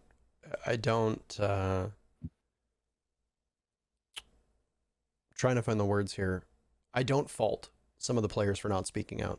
I do think that we have somewhat of an obligation if you have a platform to speak out on truth and justice, but I mean, I don't think it's as easy as saying that. But I think we've spent a good amount of time talking about this issue and pertinent issues regarding, gender and sexism and all that jazz. And now I want to turn to honestly, and I don't, Lauren, you might not like this, but I want to turn to one of the more surprising things that have ever happened in Rainbow Six, yet for some reason doesn't really get that acknowledgement, which was how unlikely it was that C9 wins DreamHack Montreal 2018 and then wins it. You know, I don't think, and this is the crazy thing to me, is that when I was going through all this stuff to talk about in this episode, one of the things is I'm writing, you know, down like your accomplishments, and I'm going through like what your team accomplished and all that stuff. I'm thinking to myself, like, C9 was the second team to qualify for the Six Invitational in 2019. This was a team that was getting absolutely fucking smoked in Pro League. Everybody was talking, you know, you got 6-0'd twice before DreamHack Montreal. You're coming in and most people don't even have you making it out of the group stages. You've got a decently new roster. You've got your org support behind you for the first time. This is the first time we see you competing with C9. Most people have you going out in groups and then you win everything. Did we get 6-0 twice, or did we get 6-0 and then we got forfeited? I thought by Rogue. You might have gotten forfeited. I was, if I remember, you got 6-0'd in actual competition twice that season, but the second one might not have happened at that point. I could be wrong. I think we got 6-0 when we came back from Spain, from the DreamHack Spain that we played at. I think we got 6-0'd by Dark Zero the day that we got back. And then the first 6-0 was at the hands of Space Station. Yep, we got 6-0 by Space Station, got 6-0 by Dark Zero, got forfeited by Rogue. That's right. And got forfeited by Space Station all in that season, and still didn't get put in the relegation spot. Yeah, I'm gonna put that. Managed to tie EG. Yep. This is smoke when you guys ran Montreal. On Clubhouse. I will never forget that match. Like, we thought we were onto something. The ban phase was new. We're like, what if we banned smoke? That'd be crazy. And then we're like, that wasn't very smart. I'm like, they're just gonna play. Was it Schlongy? They're just gonna play Schlongy on Monty every round, every single round. You go to Clubhouse, and then I just see you guys ban. I remember I was sitting there because you still had Bacon as your coach at that point, if I remember. And I remember seeing the smoke ban. And the first thing I think is C9 runs a shield, whether it be a Blitz or a Monty, every game that they're allowed to. And you ban a smoke. We thought we were onto something, man. We weren't. I was sitting at home and I'm just like, what am I watching? I was like, Jordan, Bacon, what are you doing? To be fair, the smoke ban was initially my idea, and then Drew was like, well, that's pretty crazy. I like it. And then we ran with it. Brandon was on board too, though. Brandon was on board too. All right. So everyone out there that's calling BC smart, nope. That was part of him too. Brandon's not so smart. There was one round where I think you ran 2 shields. You ran like a Monty and a Blitz, or a Monty and a Blackbeard, or something along those lines. And I was like, it might have been a Blackbeard. I was like, oh, you know what would be a great operator here? Smoke. I just remember the Monty goes through blue and just doesn't stop. Like, the Monty drops blue and just pushes right into the back of Arsenal by dummies and just stands there. And all of EG's like, well, what do we do? Like, it's just at that point, we don't have anything to deal with them. But no, this is something that really does fly under the radar. And I don't mean it in a bad way, but the likelihood of you winning DreamHack Montreal in 2018 was, if you'd polled the community, pretty much zero heading in. Yeah, we were at the bottom. Yeah, you were going in as one of the weakest ranked teams, period. You know, and it was your first real outing as C9. There's at that point, it's we always kind of joke that you've got the new org curse. Every LAN after getting picked up by a new org, teams usually shit the bed. The only difference with that one was, I think, G2. And I guess Empire technically bucked that trend as well. So maybe it's a uniquely EU thing. But what's your mindset going into DreamHack Montreal? Are you going in realizing that you're at the bottom of NA Pro League and that this is an opportunity to gain experience? Are you sincerely going in thinking we're going to win it all? Is there any mood on that team that is hopeful about winning the event? And then when you do actually win it, or you get to the finals rather, how did the mood change if you weren't geared towards actually winning the whole thing? Well, I remember because it was right after we got 6-0 by Dark Zero. So right after that game, we actually ended up benching Schlongy, and we picked up Mark the Shark. And then after we played Dark Zero, we actually ended up getting our first 2 season wins, and it was against Obey at the time, who had like Bosco and Adam and Skies, and I don't remember who the other team was that we beat, but I remember we you ended beat up whatever team Hungary was on at the time, which I think was Mocket. I think you were in the final 4. Well, she's talking about who they beat in about Pro. NA That could Pro be, League. can Like it we be got 6. Noble, right? Noble qualified the same season as you guys, so was it them? Because I feel like that's the only other team we didn't mention. It might have been Noble. Just I as a point of don't clarification, know. when you were at Either DreamHack that or- Valencia, did you play as C9 or was it still Beast Yes. Coast? It was C9. Okay, We yeah. were So I was C9, wrong. yep. So I was wrong. Secretly is right. But we played. I remember our very last game before going into DreamHack Montreal was against Obey. We played them on Bank, and people were like, because like I mean we had never played Bank, we had never shown Bank. Like the fact that Obey actually took us to Bank, I think was kind of like, holy smokes! Like C9 doesn't play Bank. Like what are they doing? And we actually ended up. I think we ended up. What was it like 6? I think we 6-2 them. Was it still 6 then? I think we 6-2 them. We did something. It was But- 6, yeah. Yeah, I think it was 6. But then we went into DreamHack, and I don't think a lot of people actually realized that we were still somewhat of a newer roster. Like people kind of discredited us and were like, oh, like okay, well you guys were a roster a lot longer than everybody else, because I think everybody at DreamHack at that point had made a roster change. Like we just picked up Mark. Like you guys made a roster change. Yeah, that was a big point of it, is that a lot of teams made a change. We did, Rogue did. Rogue picked SSG up did. Shuttle and Super. Seth, yeah. You guys picked up Geo, and then there was SSG got Brian, yep. and then there were some EU ones too. I don't remember. A lot of the EU teams made roster changes, and like we also made a roster change like a week and a half before that when we picked up Mark, and True. we kind of just went into it guns a-blazing. But what we didn't really realize was that we were going to play Bank almost every single time that we actually ended up playing, and we had never played Bank throughout the entirety of Pro League. I mean, EG even took us to Bank, and I remember one tapping Troy off of the front ATM repels as Echo and Long Desk, and after that it was over. I think it was a breeze. We 2-0'd Rise. I think that was actually the fastest game I've ever. Was it Rise or Mao? What team was that then? The first DreamHack Montreal was Mouse. So Mao. Yeah. We 2-0'd them, and I think that entire game lasted maybe 45 minutes, like both maps. And I don't know if we were just on a heater or if like roster changes were actually affecting people in like a negative way and people just weren't ready for it. But man, we ran through some people. DreamHack I think Montreal, the hardest game we had was against Millennium with like Aces and That like one was that a team. clincher. I I remember remember watching that. Aces fucking ash charged me through a floor like I 4 remember times. that distinctly. pissed You me were off just so much, sitting dude. there. You were Maestro, weren't you? And you just got ash charged and then destroyed. And Yep.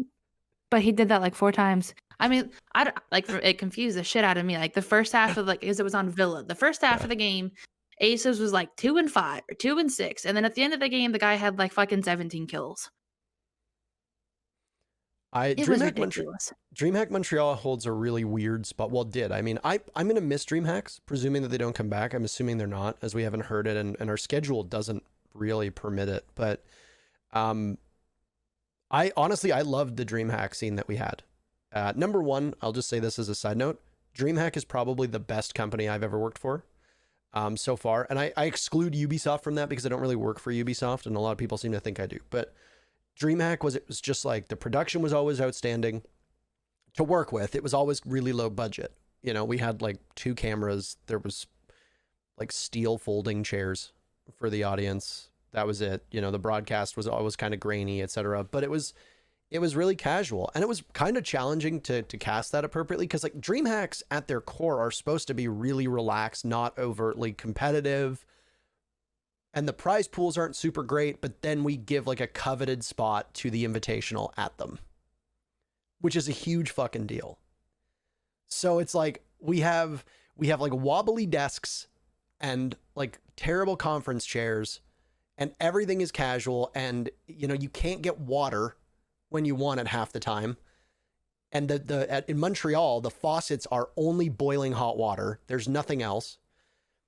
And it's just like, it's so casual and so relaxed. And, we can kind of wear whatever we want and we can joke around and we can kind of swear too and make, you know, racier jokes than we can on the normal broadcast. But then it's like, oh, hey, also on the line is a spot at the biggest event of the year for, millions of dollars. So, but I'm going to miss the Dreamhacks. But the Dreamhack Montreal events, both of them fell at the same time of year, which is it's right after the major and right before the season of Pro League took off.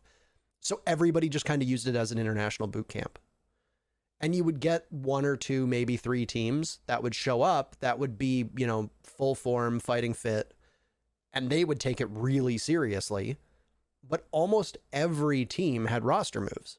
Yes, I haven't played DreamHack with I've only played with a new roster. I played when Geo joined EG and then when I joined SSG. Yeah. And then like even TSM when they won it this year, they had just made a change. Like they had Jarvis. They just picked up Jarvis. Yeah. Yeah. And Liquid hadn't made a change. They had made a change somewhat recently, but they had pretty much the same core, which is why I think a lot of people felt that they were the favorite to win it all. But even then, the final four of the last DreamHack Montreal was TSM, Rogue, EG, and Liquid, right? And EG was new. EG was a new roster. They had Mo on it. Rogue had made a roster move, I want to say. Can't remember if Rogue had made a roster. Was it current Rogue or was it the other? I'm pretty sure it was current Rogue. I think it was 3. No, because the old Rogue was there. Like yeah, it was the one with Slash and all that. They were final four, okay. Right? I don't think so. I don't think so. They were there, but I don't think they made top 4. Oh, it was BDS, not Rogue. That was right. it. Yes, it was BDS. Yeah. Which also, by the way, brand new team. Had just played Challenger League. Still, they weren't even in. I think they'd qualified. Did they have for a Pro LEMS League. Yet? Sorry. Did they get a LEMS yet? No, right? No, I don't think they had picked up a LEMS yet. He was still with Secret. Yeah, Panix was still on that team. Yes. Yeah, it was BDS. They had just qualified for Pro League, but they hadn't played an official match of Pro League yet, if my memory serves me correctly.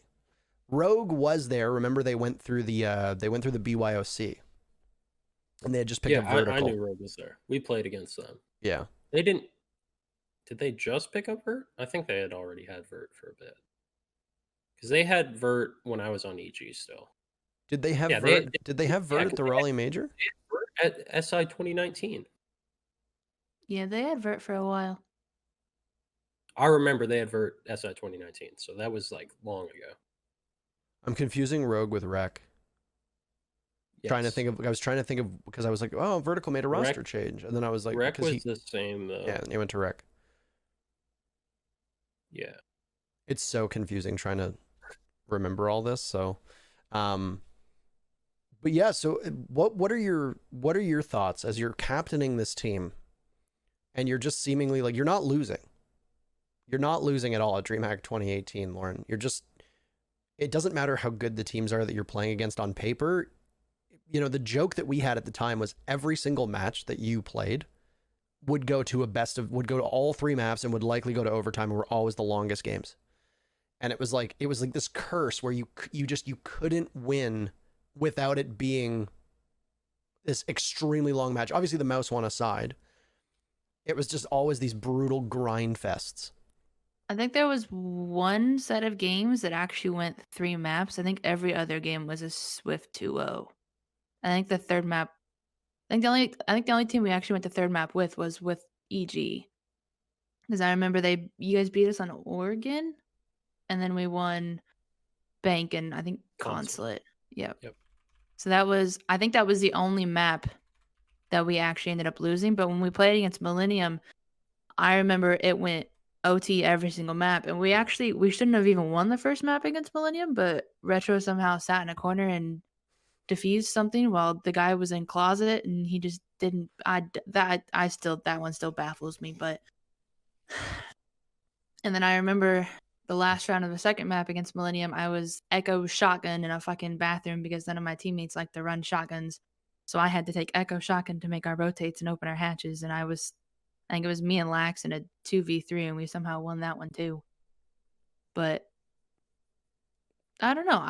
I don't think I really went into it thinking that we were going to win it. I think we were going to take it as experience, since we just picked up Mark and we were going to I guess, just grind. But I think after the first few like teams that we played against, we kind of just sat down and we were like, okay, holy shit, like we can actually do this, we can actually win this. And then it kind of just like fueled the fire under everybody's asses. And after that, everybody just started popping off left and right. And I just started planting bombs. It was a lot of fun. What was the turning point? Was there a specific map? Because you were correct, by the way. Actually, we were both correct.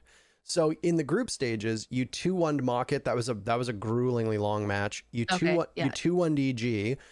And then in the quarters, then you played Mouse in the quarters in that spectacularly fast matchup. You beat Millennium in the semifinals 2-0, but that was a long 2-0. That was a very long 2-0. That was a very long 2-0. And then I think both maps went to overtime. Let's take a look. Yep, 7-6, 7-6. And then same thing with your C9 Rogue. It was 6-3 on Bank and then 7-6 on Clubhouse. I remember that clutch in the very final round. So you did definitely put in you had to run through the gauntlet, but what was the turning point? What matchup was it? Was it Mouse where you thought to yourself, hey, we can win this whole thing? I honestly think it was right after we beat Mocket. I think Mocket for us first match. was the that had me nervous. Like I remember playing against them. I think we lost the first map. But I don't think we lost a single map where we went OT. Like every time that a game went OT, I'm 90% sure we won every single OT.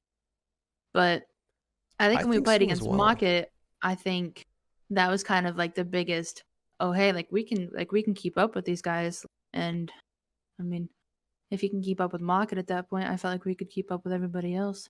So I don't think we lost a single OT game. You did not. So in Mocket, Consulate was ended in regulation. Oregon and Border both went to OT, and you won both of them 7-5. In your EG matchup, there was no overtime. Mouse Sports, there was no overtime.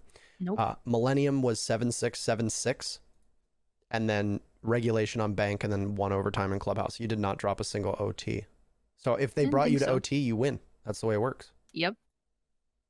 I mean, that team was a really good team at like at the very end when we were on the brink of winning. Like I think it was like specifically Lax. Lax was always really good at like keeping everybody's head in the game, and he was always the person that was kind of like pep talking people and like telling people, hey, like just treat it like another round. Like we might be in OT, but at the end of the day, like just treat it like it's the very first round of the map. Like we're going into it, we're gonna win it. It's fine. Just stay level headed, and we didn't end up losing a single one of them.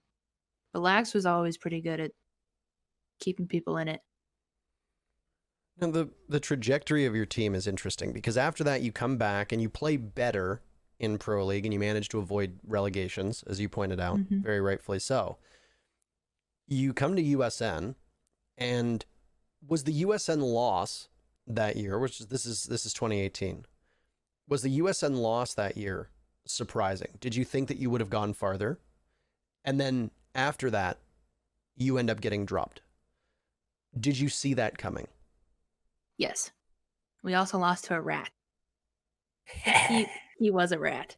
But I did, yes. I think, how do I word?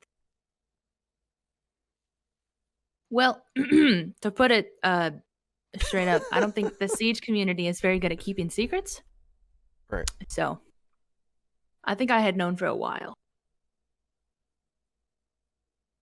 Did you know before USN? Yep. How does it affect you when you go into that matchup, knowing that you are essentially playing, you might be playing for your life, maybe not. Maybe at that point you know that it's a done deal. Is it kind demotivating? of like a lost cause. Yeah. I wouldn't really say it was demotivating. I kind of took it as, okay, I'm gonna show up and play. If I do well, because like right after USN, I think it was a month later, like I ended up getting picked up by E-Gang. So obviously I didn't do too awful if I turned around and got picked up right away. But it wasn't necessarily the funnest to play in. Well, the most fun match to play in. We're not grammar snobs here. It's fine. I'm a grammar snob. It's fine. But I am. I will correct myself every time. But I don't know. I definitely didn't have fun. When you got cut and you go to E-Gang, which is Mm-hmm. where at that time it kind of had a reputation of being the retirement home for older pros. But then when they started to do well, they'd get poached, was the phrase that I think that they used, because obviously like poaching Yep. elephants. Um, right after you go to E-Gang, within days, C9 sells the team. Did you see that coming when you got dropped from the roster? Did you expect that you being dropped as the first domino would result in C9 wanting out? And if so, what do you think? What was it that led to C9 wanting to vacate at the time, which was a team that was doing better than when C9 picked you up? Um, I think it was more like personality clashes within like the team and the org. Like some people did not like each other.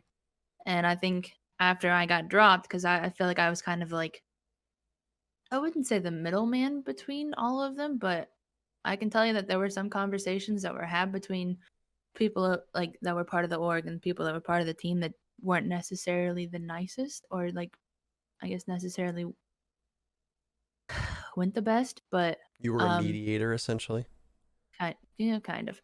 But I knew the second that I was being dropped, bench, whatever you wanted to call it, that C9 was, I guess, not necessarily happy with it.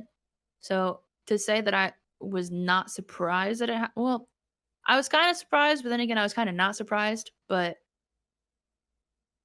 it was a tricky spot. I don't Um, know. I was kind of like 50-50 on it. what's your immediate thoughts when you get dropped? Are you thinking about at that time? Are you thinking about staying on as streaming? Because at the time you were also streaming for C9. Did you consider that? Did you ever think to yourself, I should quit playing? Or was it I thought about it. not even a conversation in your head? I thought about staying and streaming or like going down like the streaming route with it, but I didn't feel like that I was necessarily satisfied or like I don't think I was satisfied enough to actually stop playing. Like I still had a competitive drive. Like I still wanted to play. So I think that was a big reason as to why I didn't. But and then I got to play for E-Gang. Well, I guess the Sonics, and I guess after the first season, I was over it. It changed that quickly because you were when you were streaming for C9, you were pulling like 4, 5, 600 viewers almost every time I tuned in. You had very Yep. quickly risen to the top of the viewership standings whenever you streamed, and you were pulling well against everybody else. And it, looking back now, do you regret not opting to stay as a streamer and go back and give it one last kick at the can with E-Gang / the Sonics? No, I don't think so. I mean, because like I didn't want streaming to turn into I guess like a career. I wanted streaming to be something that I could enjoy doing whenever I wanted to do it and not have it be like, oh, I didn't want to feel obligated to actually get on and like follow a strict schedule or something like that. Like I stream when I want to stream, and if I wanted to take a week off right now, I could. If I stopped and like actually started streaming for somebody or like went down the streaming path, I wouldn't be able to just take day breaks, stuff like that. I mean, to be fair, I think I've streamed every day since April 15th, almost every day since April 15th. But like if I wanted to actually like take a week off, I'd be able to do that on my own without having to feel bad about it because it's an obligation and or I guess like a job. Hmm. What happened like in that? I guess during that season that kind of changed your mind because you said like you still had the drive after you were replaced on C9, and then so you wanted to continue playing, and I can understand that. Like Mm-hmm. for whatever reason, I had to find a new team. Like I would still have that drive. I would still want to play. So like I guess what happened in that season to change it? If you don't mind answering that, what happened Well, that season that changed that? I had to play Challenge League again. That wasn't very fun. But um after playing Challenge League and after actually qualifying for Pro League again, I guess I wouldn't say like I'm gonna say that there were personalities, and it's probably not even going to be like personalities you guys like would instantly assume would be the reason like I would be done because I'm not like everybody's first mindset is gonna go, oh my god, like Seth's a fucking asshole, like he's the reason you quit. Yeah. But um, there were probably personalities on the team that made it unenjoyable, and it wasn't even Seth.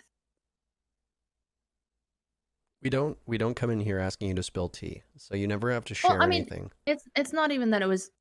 I think it was more of the fact that like I knew I wanted to be done playing, and there was kind of like my final, I guess, push to actually be done. I genuinely like just did not enjoy it anymore. Fair enough. I was just curious, but yeah, I mean that makes sense. Yeah. I could definitely see how that could. I mean, I thankfully haven't had to team with too much of that, and I've had to deal with some personalities, but nothing too bad, I would say. So I can see how that could ruin things for sure. Yeah, I mean, I think there was a lot of talk of like a lot of people wanting to be done at some point, and at that point it was kind of like I guess kind of like the factor as to like why I also wanted to be done. It didn't feel the same. You move over to a spot working with the organization after you've Hmm. uprooted your life and you move to Pennsylvania, and you just have kind of this floating role now with the org, and you've been given a really good perspective, I think, to see like the inner workings and the nitty gritty of how an esports org functions. And as somebody who was with SOAR way back in the day, and then went through, who were at one point a very, very large org, and then going to Beast Coast, which was a tiny org that had only ever really been in fighting games, then to going with C9, one of the biggest orgs in the world, and now going to the Soniqs, who are still small, but they've got an awful lot of ambition, and obviously they've got some great facilities that we've seen. What is your perspective as both an outsider and an insider, having been in the scene so long, on the differences in how these orgs ran? And if I could ask you to basically sum up your opinion on the 4 orgs that you were a part of. Well, I can tell you that Sword didn't even make an inkling on the chart. That was just god awful. Um, I don't even want to talk about that one. Uh, Beast Coast, I think was the next org we were with because we were reckless before that, and that wasn't. That was literally just breezy throwing together an R. But after that, we were Beast Coast. I think Beast Coast was a decent org. From what we experienced, I think there was a personality clash there as well between one of the people within the org that we dealt with and somebody on the team. I feel like I wouldn't say that we had a lot of unlucky timings with the org where like things kind of just like rubbed the wrong way because something didn't go the way we thought it was going to. But the way that Beast Coast handled things after that was definitely, I guess, I mean, I like Beast Coast. That's they handled things well. They didn't get into drama. They didn't try to like guilt trip people into doing anything that they didn't want to do. Like if you told them no, like that was that, and that I guess I appreciated. When they and like especially with the fact that they sold us to C9, like they didn't keep us. They didn't try to like force our spot into Pro League to like be theirs. They actually sold us to C9 when the team said they wanted to go was also a big, I guess, kind of like a thank you. But with C9, it was kind of like it was cool. At the start, it was cool. Like we were part of Cloud9. We were part of the one of like the biggest orgs in any scene ever. So like I guess in that aspect, Cloud9 was cool.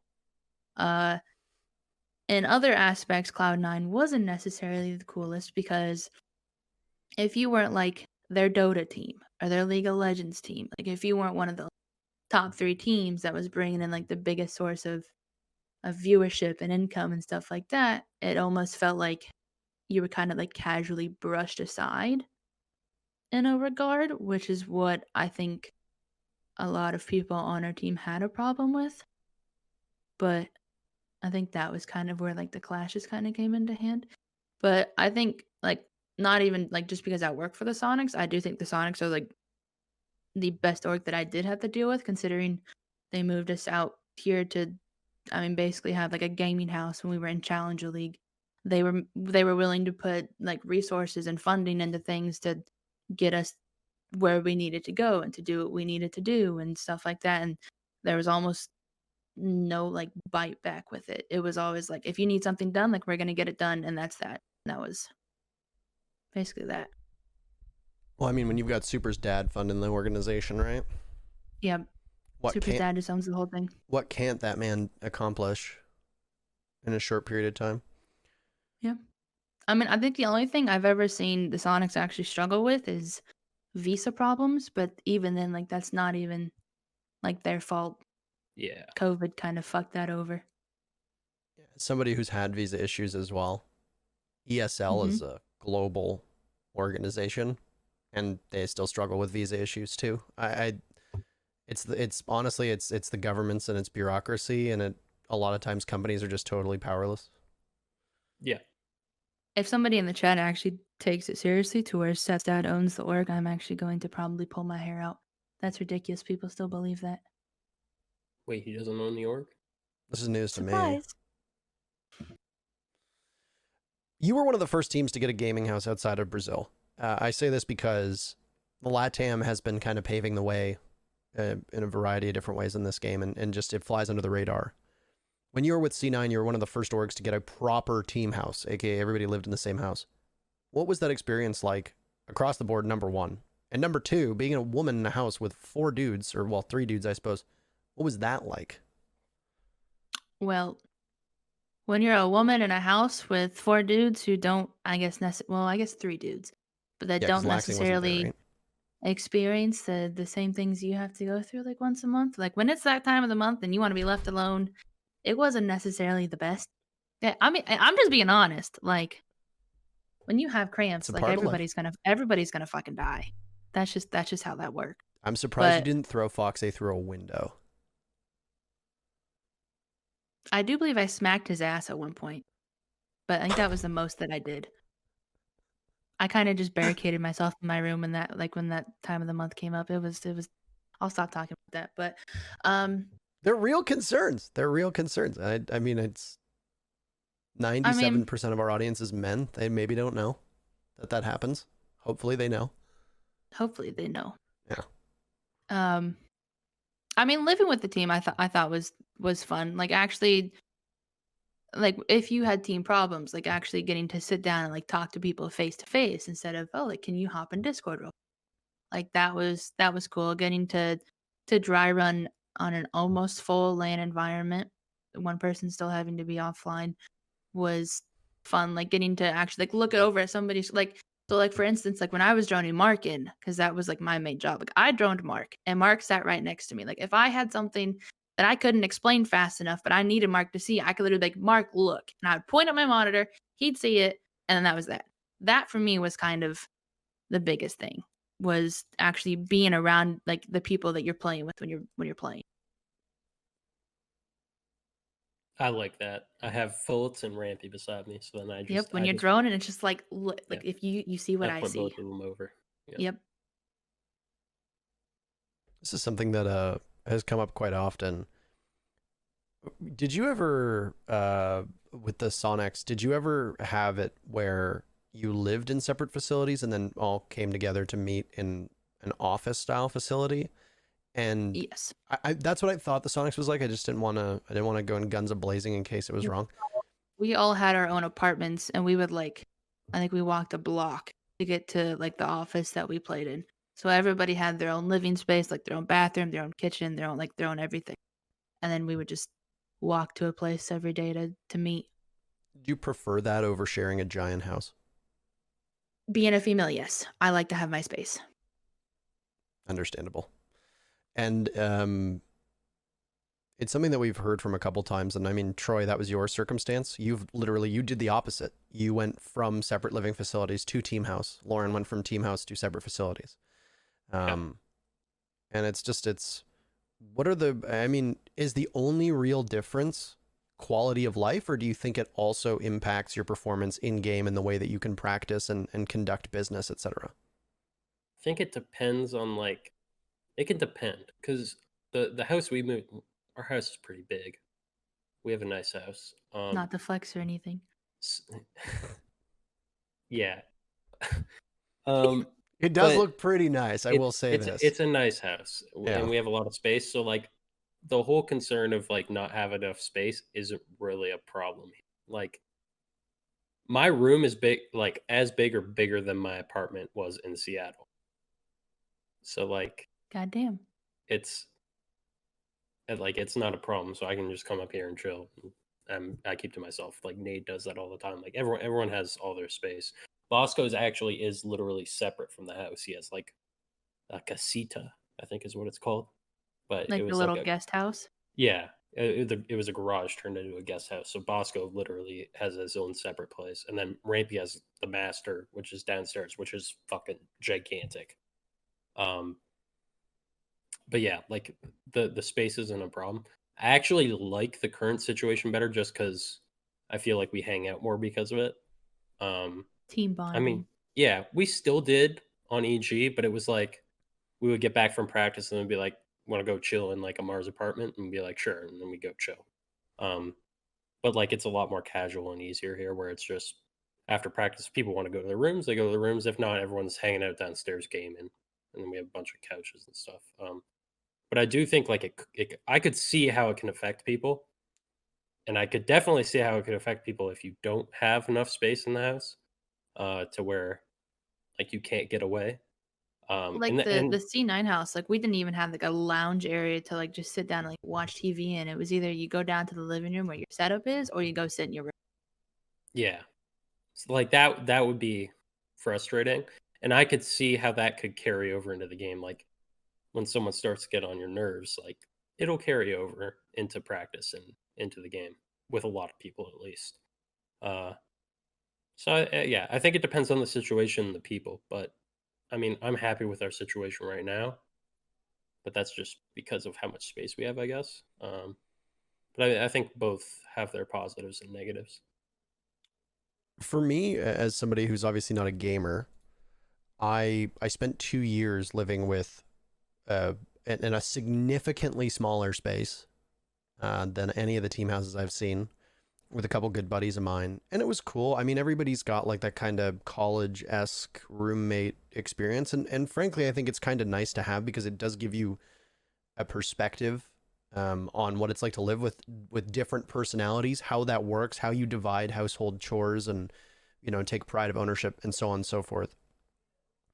When I was, I guess now I can talk about this because it's been announced that I guess I couldn't talk about it before it was announced, but when I knew that we'd settled on the North American League, Kix, Stokes, Blue, and myself were all kind of wondering, could we get like a caster's pad, and get a giant house in Vegas and have all four of us move in together, and, we could do content from there, which was cool because, all four of us were angling to be like the casters of NA League, which is what ended up happening.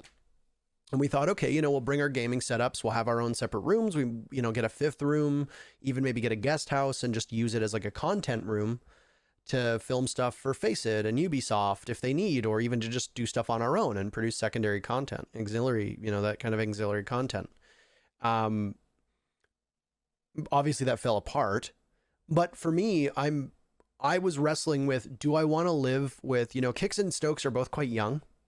Kix is a girlfriend who may or may not may or may not move. We don't know. Maybe at some point he would. Blue is older, but still not as old as me. Like, do I want to be in that environment, or is it something where I want my own space? And furthermore, the most important question that I needed to ask was, do I want to live with the people I work with? Because I do think it is really important that you have a gap between your professional and your personal life. And it's one thing that I feel is a really big issue with a lot of pros and gamers is, a lot of the pro players don't have a social circle outside of Pro League. They don't have friends from back home. They don't have friends from when they were younger. They don't really keep in contact with them.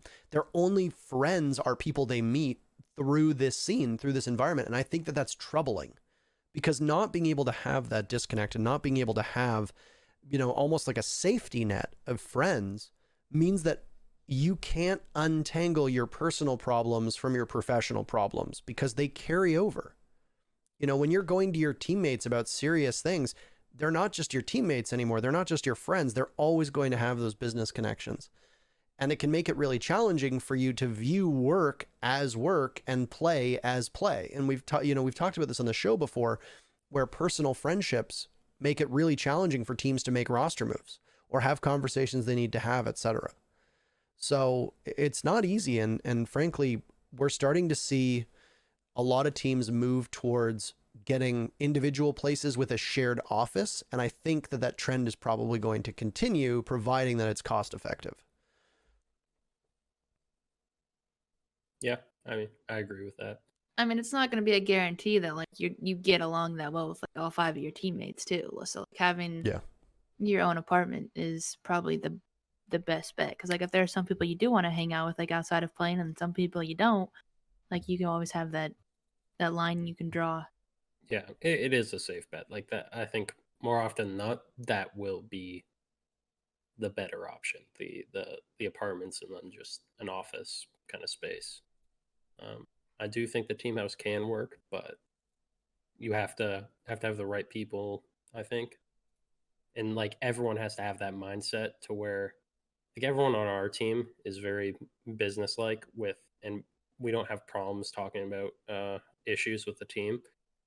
And I think that's just because of how competitive we all are that we're able to kind of separate it. But it's definitely not an easy thing to do.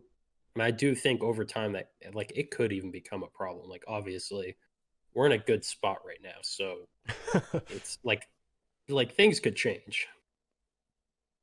So we don't know, but I do think both can work. But I think the safer bet is always the apartments with an office. Yeah. One thing that I wanted to get back to, because it was something that you made note of, and the displeasure of it, Lauren, was Challenger League again. Why did you express such disgust about being in Challenger League yet again with E-Gang, and how was it different that time around? Was it more challenging? Was it more annoying, etc.? Well, Challenger League is just like a giant bowl of shit. You don't ever really, I mean, like, you don't know what you're gonna get. Like, one game you could be playing against a very like we played against like I'm trying to think of an example of a coordinated team in Challenge League, and I can't even think of one that we played against. Disrupt. Was Disrupt in there at the time? I was I don't think it was Disrupt. I think it the Hyena, Yardy, Rexin 92 Dream Team. 92 Dream Team. That was probably an example of the most coordinated team, and even then, like, it was an absolute. When they were in Challenger League, it was a freak show. OC so, like, was pretty. To say that OC was pretty coordinated, weren't they? With Merc and Fultz and Gurmy. That was just people sprinting in. Merc but was like that, for sure. that was Challenger League when I played in it. It was. Are you gonna get people jumping out of this window? Are you gonna get people running out of this? Are you gonna get spawn beaked every single round? Are you like it's? You never knew what you were gonna get. Like compared to like the old Challenger Leagues that I think the most coordinated team I played against back when I was like on Beast Coast was Fluffy's team. And even then, like that was a. It's because they listened to their leader. That's why. But like, actually, like going from playing against all those Challenger League teams who were just absolute balls of like nut that just sprinted around, and then your relegation match. Like I think the first relegation match that I played in was against F3, and we got fucking demolished. I had never played against that play style ever in my life, and we got manhandled. And then the second time around, we qualified for the relegation match again, and we played against CLG. And we won that one, but even then, like that was a play style in Challenger League that I didn't ever really get to see, because I don't feel like people in Challenger League then were at least like coordinated. And I feel like that was my mindset going into the next Challenger League season that I had to play, like playing with E-Gang, was it's just, man, it was here we go again. You struggled in that CLG game, right? It wasn't an easy match if I remember. Uh, It was really we tight. lost the first map, and then I believe we won Clubhouse And Bank. and Consulate. Consulate was our winning map because Did I you remember. lose Bank then? Did you play? Yes. You played Bank, right? I don't remember if we played Bank. I remember losing a map to CLG, but I don't remember what map it was. Let's take a look. It might have been Bank. I could have sworn you played on Bank.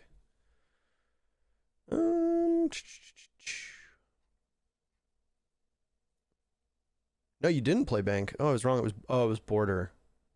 Okay, we lost Border. Border, not Bank. We won Club, lost Border, won Consulate. Bank was the map that Noble won on. I remember that. Okay, because I remember one of those matches. It came down to a map on. It came down to Bank.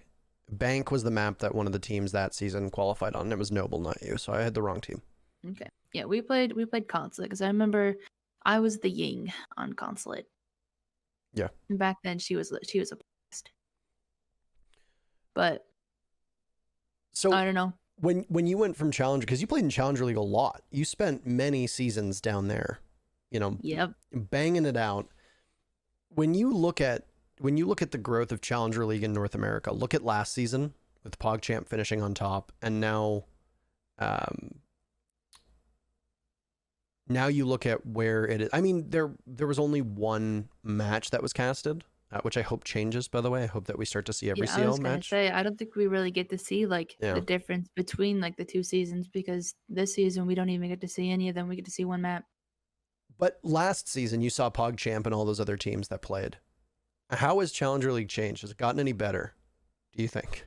I feel like the competitor pool for Challenge League has grown, because now you have a lot of people that have been swapped into Pro League, people that are swapped out of Pro League, people that were recently in Pro League and they still want to play, people who have at least had experience in the competitive field for a few seasons, and they have an idea of what they're doing. But then you still have that random pool of people.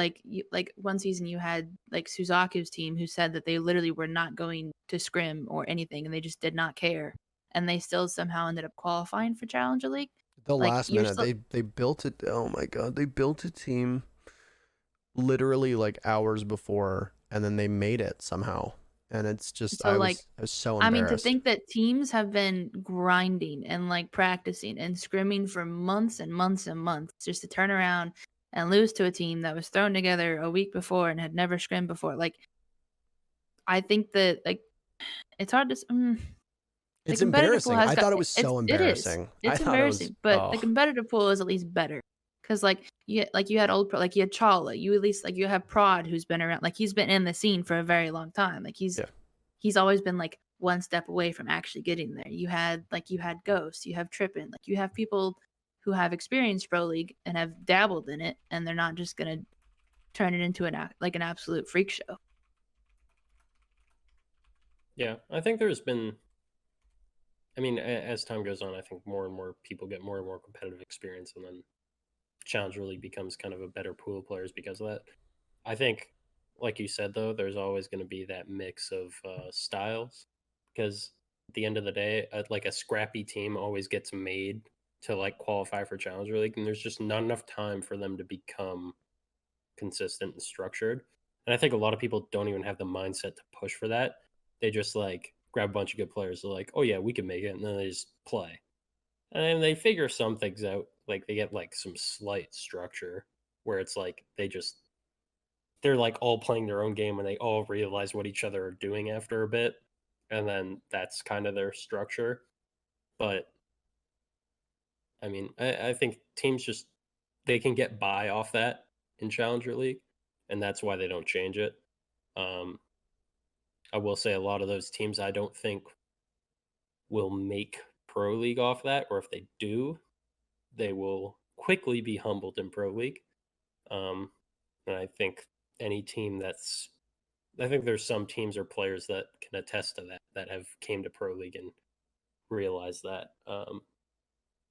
Yeah, it's back to the stuff I've mentioned before with fundamentals and playing an inconsistent play style. That's how it's going to happen. You'll be able to beat other teams that are playing like that if you're good enough, because the better players and the better communication, it'll shine through and show. But yeah, when everyone's playing a structured style, it doesn't work so well.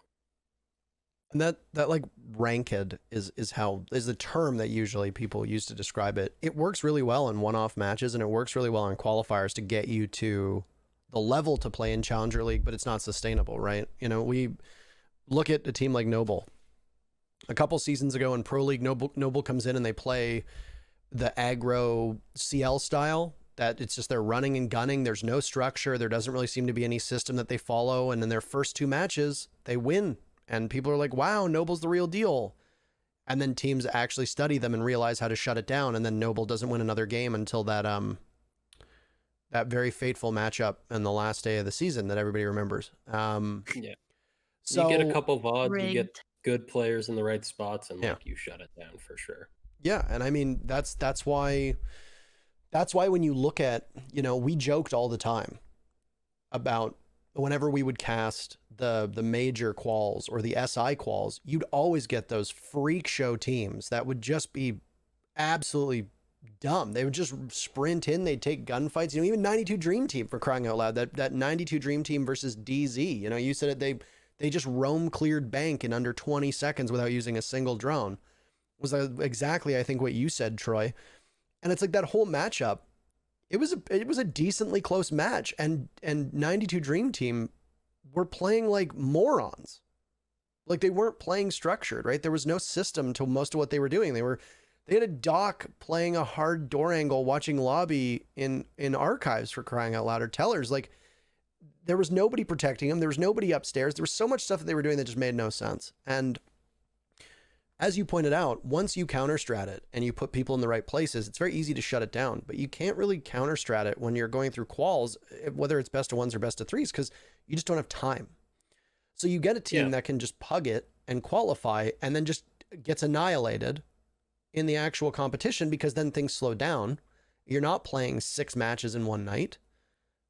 And teams actually have time to cut through your VODs and to figure out your map pool and how best to beat you. Yeah. I mean, it works when people don't see it coming, right? Once they kind of figure it out. Like I think teams are getting, like, the best teams are getting better at like reacting to it on the spot. Like they'll play one round and they'll realize you're playing crazy, and then they kind of react to it. I think teams are getting better at it. I think there's some teams that probably still struggle with it. But no matter what, if you're playing that way all the time, it's not going to work long term, because there's only so many aggressive plays you can make, right? Like a Noble one you mentioned, I'm going to call it Yeti for this, but like I don't even know if he does it anymore. It doesn't even matter. Border's not in the map pool. He used to jump out of the radio window on Border, the one by like the east stairs. He would do that every round. And my team on EG would joke about it. We're like, and he would kill people all the time. Like we watched Challenger League and he'd just jump out and get like a 3K every time. I'd be like, what the fuck are these morons doing? Like, why are you not watching that window? Like, I swear, if you're playing Yeti, someone needs to be aimed at that fucking window. Like, you'll get a kill. He's gonna jump out of the window. And like we would even joke about it sometimes. I think it might have even been in the relegation match, and it happened like to qualify for Pro League. It was like he did it earlier in the match and got a bunch of kills, and then like didn't do it for a couple rounds. And then they got to overtime, and he went back to do it again. And I was like, there's no way he's pulling it out for overtime. And it worked. And I was like, there's no way you're letting this happen. Obviously, like there's different like play styles, but like that one's like an example of where like it takes one VOD. A guy jumping out the same window every time, like that takes one VOD and you can figure it out. And it just takes one guy on your team to be like, I'm holding this window while we're here. And then you just keep holding it until it's dealt with. But yeah. It's the I mean, last. He's not wrong. I mean, and that's the thing is, it's like I watch it, and I love seeing it. I love seeing Yeti jump out of windows because it's entertaining. And it's even better if it blows up in his face because we get to laugh about it. You know, with stupidity sometimes is a lot of fun, and sometimes it's not even stupidity. If Yeti knows that nobody's watching it and you can jump out, then go for it, right? But I do think it is an issue that NA Challenger League has, and I think it's honestly, I think NA is in a much better place as a region right now. And I want to talk more about it in just a second because I want to go through what we saw over the last week. Before we get to that, I want to just close out by talking about two topics in particular. The first one is going to be, you mentioned that you got burnt out of the game after you ground through Challenger League second time, you play Pro League, you get relegated again, and then that's it. You retire, you move into a role on the Sonics. So before we get into that very final question, which is going to be about the Sonics, now that you look back on your time in Pro League, have you done any serious reflection on the contributions that you made, on the legacy that you leave behind, and how quickly did it take you to come to terms with the fact that you weren't going to be a competitor anymore? I mean, I came to terms with it pretty quickly. I think the fact that I didn't enjoy playing competitively anymore was kind of like the biggest.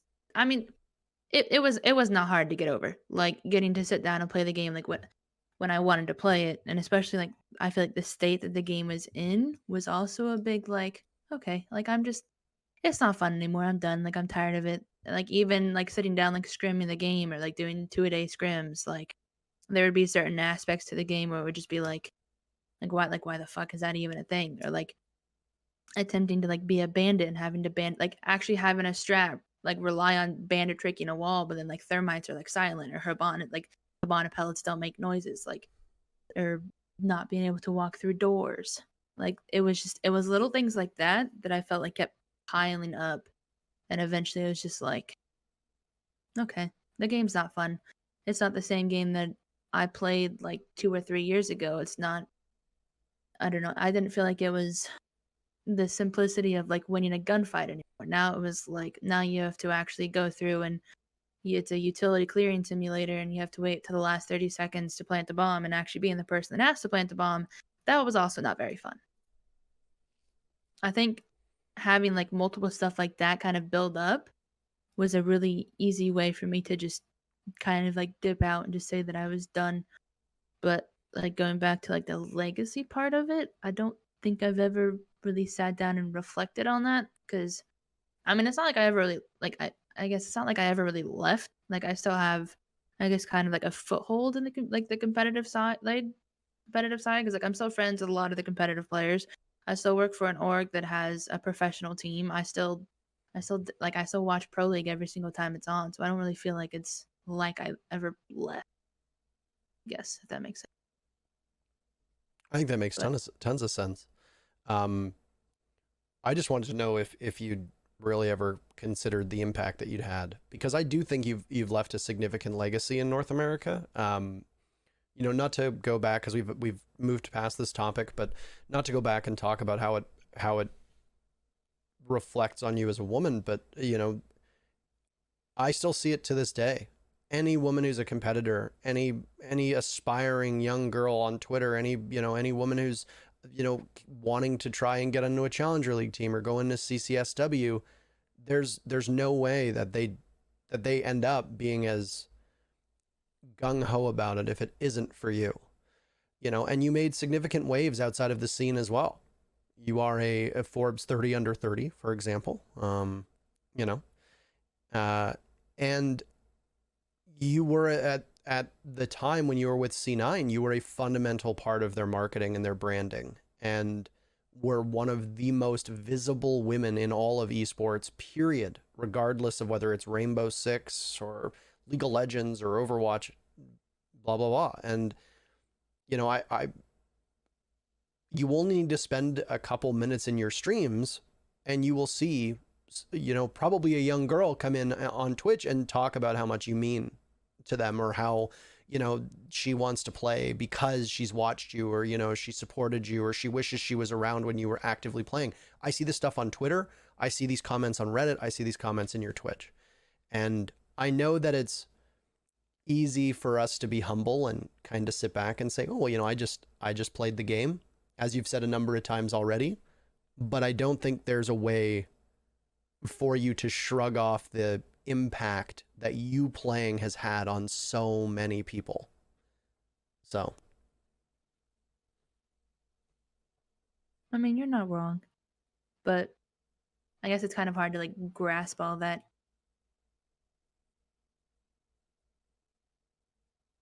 Yeah, that'd be a lot to process. I feel that. But yeah, I mean, he's not wrong. Definitely affected a lot of people. A legacy was the right term, I'd say. Yeah. Yeah. And I like that you're still kicking around. So the last question is going to be involved in how you are still in Rainbow Six. What do you do for the Sonics? How have you enjoyed the transition? You are in your quote unquote civilian life now. You have stepped out of esports competition. You still stream with an outrageous amount of dad jokes. An extreme amount of dad jokes. Yep. Way too many. I am the dad of Siege. We subvert expectations with the goddess streams. Yep. How have you liked staying in esports? And I mean, this is, if the Sonics and Super's dad, obviously, who owns the entire state of Pennsylvania, is listening, just plug your ears right now. But do you see yourself staying in esports in this role? Do you have any greater career aspirations? Are you thinking about moving to another part of esports? Is there anything that interests you at any point that you'd like to pursue? Or would you like to step out of esports entirely and maybe go to a less visible life and work in another industry? I mean, like getting to sit down and like play as a player, and then I guess like having that that view on what an org is, and then actually getting to turn around and work for an org and do all the stuff it's like behind the scenes that you don't really get to see as a player. I feel like it was kind of cool, like getting to see all like the brainstorming that goes into that actually goes into social media, and how people actually have to sit down, think of all this stuff on like a weekly or on a daily basis. I feel like is a lot of fun. Like we have meetings every Monday and like Thursday, literally to just sit down and brainstorm new things, and like new like memes that you can do, or new ideas that you can put on YouTube or stuff like that. And actually getting to work for that side of it, I think, is a lot of fun. And then the fact that I also get to sit down every night, like when I want to, and actually stream the game that I enjoy playing, which sometimes is Siege, sometimes isn't Siege, is fun. And to like not have to worry about getting burnt out on the game anymore, I feel like is a big reason why my love for the game is still alive, and why I kind of wanted to work for like the esports side of it, because I still enjoy the game. Like it was a huge chapter in my life. So like getting to, I guess, kind of take a step back, but not like fully out of it, like keep my foot in the door, I think is why I enjoy doing it so much. You had a young woman in the chat, or a young girl in the chat, that said, her name is Eat Gershmatz. I don't know if you're actively keeping up with it, but said Lauren is the girl that. Them. Sorry? I know them. They're on my stream quite frequently. Well, for those that can't see the chat, because the chat won't be visible on Spotify or any of the podcasting apps or on YouTube, just for those that come back and rewatch the VOD here on Twitch, said, Lauren is the girl that got me into this game as a young 13-year-old girl. I've been watching her for 2 years and I've learned so much from her. She is my role model. And I have a strong suspicion that the thoughts of this young girl are not unique. I mean, I've seen it myself. The amount of people who've come up to you at events, the amount of young women who have come up to you at events, it's crazy. And, you know, I think you should feel proud about it. And like I said, I know that it's easy to be humble and say, oh, I just play the game. But I think it's something that I think it's absolutely something you should be proud of. So. What Parker said. With that, thanks, guys. With that sentimental moment, we're not cutting onions in here. No Bible thumps, no onion cutting. Love emotes are fine, but that's it. Before we get into the questions, let's recap what the hell happened in NA Division, because there was a particular matchup that I think everybody wants to talk about. If from your perspective, there's probably two, because you're going to want to address what happened with the Sonics and obviously the roster moves and DZ's matchup with them. But let's go through the US division this week. And we'll talk about, is there anything on Monday that either of you want to get into? Obviously, Troy, you won. Congratulations. TSM also won. Do we want to talk about how Tempo Storm and E United fared in those two matchups? Do we want to talk about how TSM looks with Chala? Do we want to go through any of that? This is where I will allow you. I want to talk about the very first round that Troy killed Alfama in break room of theme park when he was Amaru. That's one thing I want to talk about. I mean, I got lucky. I was 1 HP. He scared the shit out of me. I was 1 HP. I mean, I talked shit after that. Was that kind of like, but was that like a play style that you were expecting from them? Because I saw a while back, Yeti actually tweeted out like a screenshot saying ego. And you instantly replied and you were like, it's not that, you guys are awful. It's just we don't find you guys productive. So, Yeah. like, going into your first match against E United, was that something you Yes. was ridiculous stuff? We're well aware of how they play. I mean, they're a team that wants to like make the other team uncomfortable. So we're well aware of it. I mean, I didn't expect Alfama to be where he was at that time in the round, but I mean, I did expect some interesting things. Like when they banned Thermite on Theme Park, we were not surprised. When they banned Jaeger, I mean, we're a little more surprised, but we're like, they make sense. And then they ran the Ying, then the Amaru came out. Yeah, they're a team that likes to try to catch you off guard. So wasn't too surprised by it. It was like 30 seconds into the round, 25 seconds into the He round. was literally in break was, room at like it was 2:20. very quick. Yeah. Kix and I were kind of taken aback. We're like, how is somebody already dead? Like, how? I wasn't ready for it. I kind of just swatted him away like a fly, though, you know? That's what you think? Just Yeah. bat him away? Well, I guess now, down to 1 HP, but Lauren led off this part of the podcast with her own questions. So if you have any more questions, by the way, Ms. Williams, feel free to indulge in asking Troy about them. Because for me, like, the only real things that stood out in the TSM, I mean, Chala's contributions in the TSM game were huge. I think he did better than I expected. But I thought both E United and Tempo Storm also beat my expectations. And I don't know if you thought that's how it was going to go, but I mean, Troy, you mentioned, was it 2 weeks ago? When Easley was on, how NA is getting a lot better at the lower end. yeah. So I guess I can say this now that teams have played each other. But going into the Tempo match, I genuinely believed if they both played like they did in scrims, Tempo was the better team. Tempo was one of the best teams we played in scrims.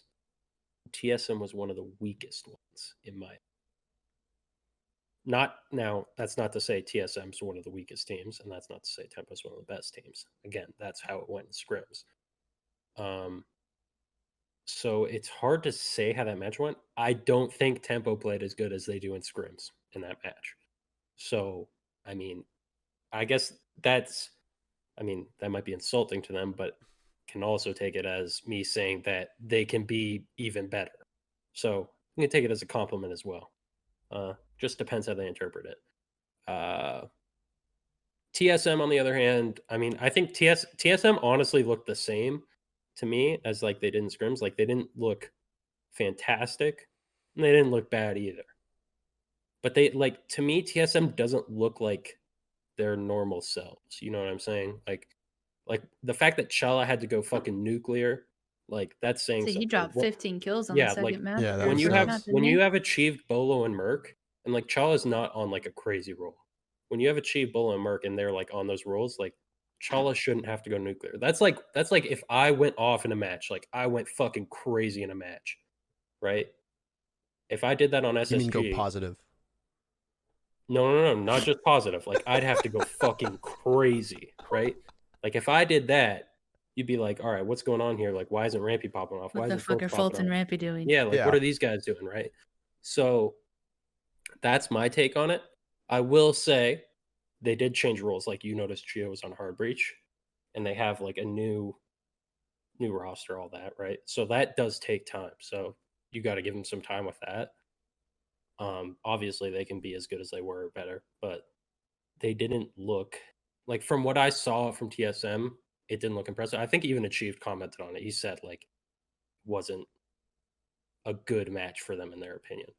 And I mean, Tempo looked better than they have in past seasons, but I think they can be even better. That's my opinion. So Do you yeah, think their ceiling is higher with Chala than with Pojo? on TSM, Yeah. I think it's lower, but that's my take. Again, You think they this, made it like you how think they I view got the team, worse? I think they lost a piece. Here, I'm gonna give you my actual take on this. The Reddit experts are at the I ready. think on a team you need two real supports. I think Gio counts as half a support player. I don't think Gio counts as a support player. I don't. I don't think he should be a support player. He's going to disagree with it. He didn't think I should be a heart breacher. I don't think Gio could be a heart breacher. My take. I think Chala's main complaint, I've said this before. I think anyone has said this. One of his main issues is that he's quieter. I think one of the most important traits of a support player is being very vocal. Chala plays the role like really well, really, really well, but he's not as vocal. And I think the fact that he's not as vocal and you lose someone vocal on a support role like Pojo, and then you have to move Gio to a support role, it's just a very weird mix. And I don't think it makes sense. Like, I don't think they have the right mix of players on that team. I don't. They can still be a good team. Don't get me wrong. Yeah. Like Seth just said in chat, Gio's best on flex. That's 100% true. Gio is best when he can do whatever the fuck he wants. If he's on flex and he can do whatever the fuck he wants, he's good. But you have to give him space. And the problem is that you can't afford to give him space when you have to give Bolo, Merc, and Achieved really good roles too, right? Because they're fucking like they're superstars. Like you have to. So it's too many players that need space on one team. Like there's so much fucking space that they need, and it's just one team. They don't have enough space for it. Chala's like the only one that doesn't need a lot of space, in my opinion. And maybe Achieved. And that's where my kind of issue is with it. And that's why I think they get worse with Chala instead of Pojo. They could shut me up and prove me wrong. I don't think they're a bad team by any means, but I do think in the big picture, like if I was on their team and I was making the roster decisions, I wouldn't have made that decision. I don't think it makes sense. Yeah. That's just my take. I'm not trying to be an asshole, but like, yeah. I hope they don't take that the wrong way. The way I see it is I like to refer everything to hockey just because I'm Canadian, obviously. Well, also you're Canadian too. And Goddess is from Iowa, so I mean that's basically Canada. But it's like a hockey team that has a garbage defense, and it's just they've got too many wingers or too many centers, and they have to offload one to pick up like a superstar defenseman. And to me, it's like if you're putting this comparison forward, like D's, like defensemen and goalies are your support players, and you're never really going to struggle by having too good of a defense in hockey. And obviously having too many support players is not ideal on a team, but I agree with you. You know, I think Pojo Man was really strong in his role. I think he had a kind of a return to form. I think he was wasted on Dark Zero with the way that they were using him. And I think that he was significantly better at performing on TSM. I think Chala's a great pickup, but it's like you're putting people in weird roles. Like you could have, if you're going to drop Pojo Man, maybe TSM just couldn't do it. But if you're going to drop Pojo Man, go for like a dedicated hard flex or support so you can have that versatility on the roles. You know, I can't remember if we talked about it, but it's like, what if TSM instead of picking up Chala had grabbed Fabian and imported him? That would be a fucking scary team. You get your IGL and Fabian can play pseudo support or flex if he wants. You know, and it's funny because we see these flex players get shoved into support roles. You know, it happened with Easily. It happened for a brief period of time on Luminosity with Slash. And I think that, yeah, they can do fine, but I think both Easily and Slash are far better when they're on either secondary breach or they're on the flex role to help support or to help frag if need be. And I think the same thing with Geo applies. I found the move by TSM a little confusing because I don't think they needed to make a roster move. I don't know the inner workings of it, and I would love to get somebody from that team on here to talk about it as to why they thought it was a wise idea. But I mean, I think Shaw is an incredible player. I just think that you're picking up another centerman when you needed a defenseman kind of deal, you know? Yes. And that's the way that I saw it. And well, I don't even necessarily know if it's with like my bigger gripe is that like Chala doesn't necessarily solve, but also like Geo isn't a good part of it either. Like I thought it was a bad idea when they picked up Geo. in the first place. I mean, it worked, but I don't think they can reach their full potential because of that. Like, I think if you build around that core three in the right way, you can get a lot better. Like, I just don't think you can pick up Geo to be one of your support players. I don't think you can. He needs to be like one of the core players that you kind of build around on the team. And I just don't think it really works with that lineup. I But thought the lineup was fine with him and Poge, though. I think it was working fine. I think there's more potential. That's all. Yeah. Like, I don't think it was bad. Obviously, like, they did really well. But like, there's a reason they couldn't beat us. I mean, right now, no team can beat you in a best of 3. So, I mean, is that the high water mark that you want to hold TSM to? I don't know, man. I play the game to be the best team in the world. So that's how I'm seeing it. That's true. I don't think they can be the best team in the world with that. My take. You watch the Maybe US they'll prove me division. wrong. You watch the US division, Lauren. Let's talk about Monday and wrap it up here. And then or wrap up Monday here rather before we move on to Wednesday. Because the Wednesday matches I think were far more interesting. What was your take on the TSM and SSG victories? I don't think they were surprising whatsoever. I actually put out a poll a few days before the matches, and I think both teams were like a landslide of winning both of their matches. What I do think was surprising was how close the tempo and TSM games were. I mean, like from an outsider perspective, obviously, like, I mean, I don't get to scrim the team, so I don't know what they are like behind the scenes. Like Troy does, but like from somebody on the outside looking in, it kind of seemed like TSM was struggling in a field that they shouldn't have necessarily been struggling in, considering they were in second place last season. So I think for me, that was the biggest outcome of that game, was that I felt like it was much closer than it should have been. That Villa match was scary. Yeah. Watching that Villa match, it should not have been that close.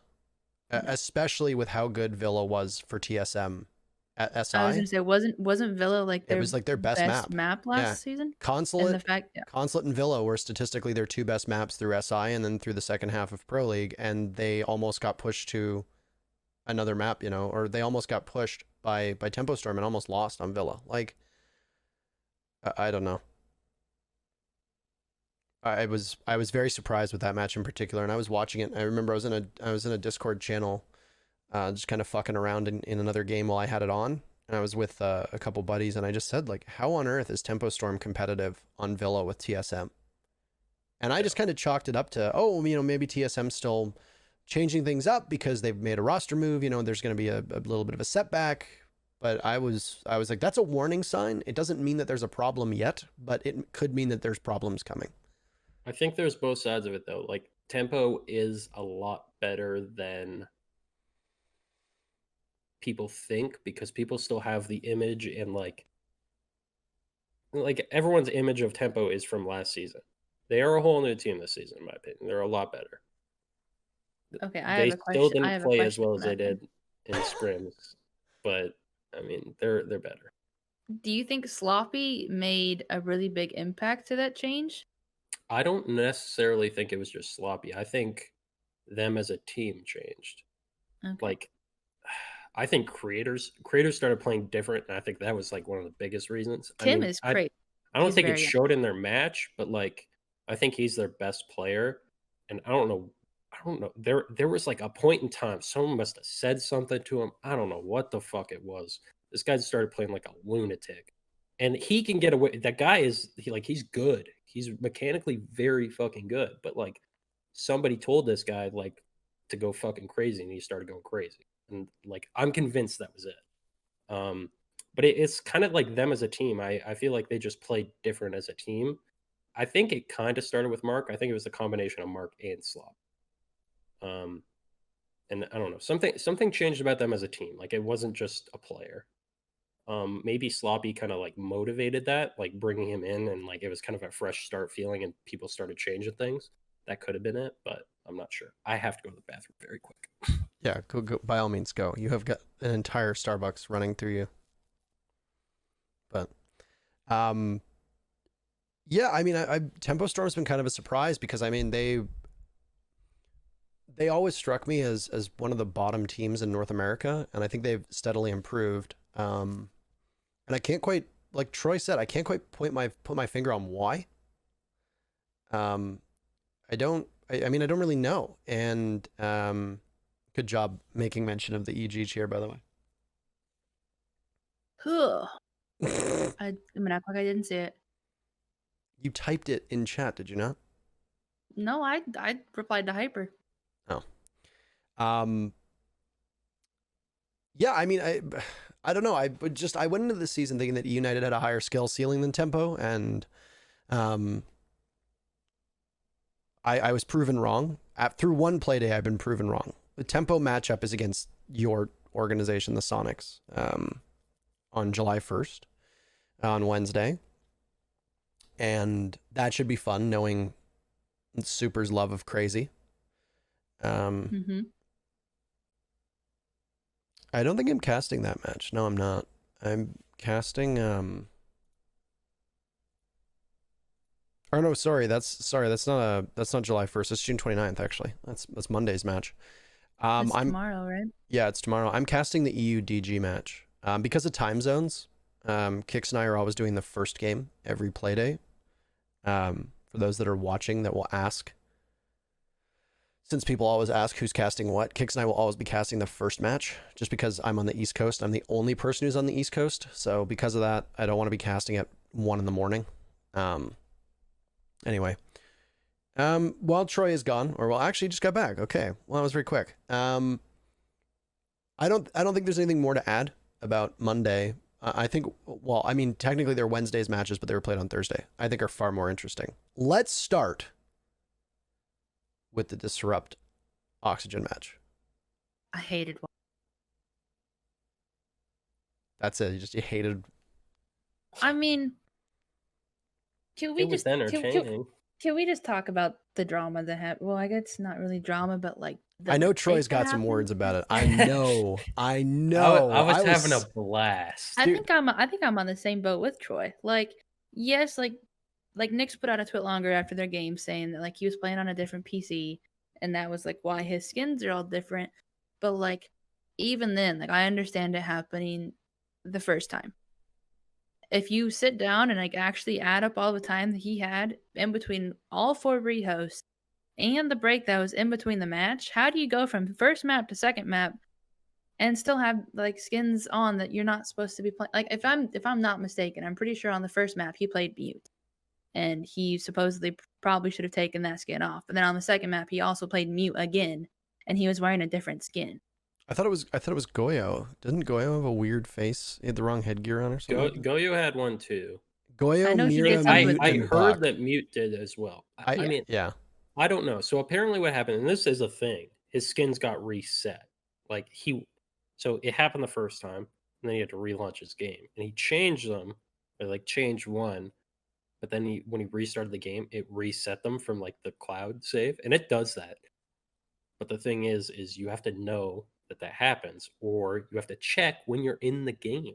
Like I would be checking before I launch. I would be making sure my teammates are checking before they started the game. Like it just and if you didn't get to check in time, and I heard that, and they started the game, I would have said we need a rehost. We got to make sure. Like I don't think he took the skin off. Like there's no way the admin's gonna be like I don't think he got the skin off in time. We're gonna have to rehost. No way the admin's gonna be like, oh no, you got to play this out. And it's like, well, then we have to forfeit. Like what? Right? That's not going to be forced on you. I can understand it happened the first time. It happened in our game with Fultz, right? Fultz had a skin on Ash, and we found out, stopped running it. We got our warning, and then he didn't run it again. Well, that's the thing. Like it can happen once. I don't care that it happened once. Like I didn't say a thing the first time it happened because like so be it. But when it happens again, like the thing, like you feel so guilty that it happened the first time. I feel like there'd be no way you would allow it to happen again.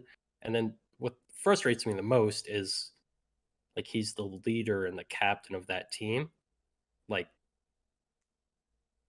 you just practice what you preach, right? Like if you're leading the team, like you expect your team to be disciplined, you expect your team to like follow what you're saying. Like you can't be the one that's fucking having these skins on over and over and over again. I don't care if the cloud save happened. Like you need to make fucking sure. Like you look like it does not look good.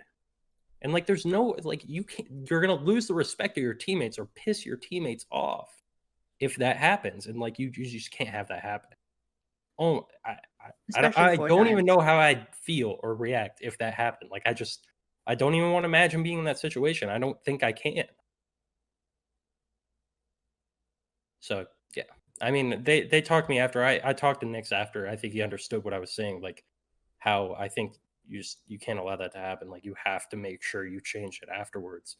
And I think at the end of the day, like you just have to accept it happened. Like I wouldn't have even in his tweet longer. I honestly wouldn't have even said a word about why it happened the other times.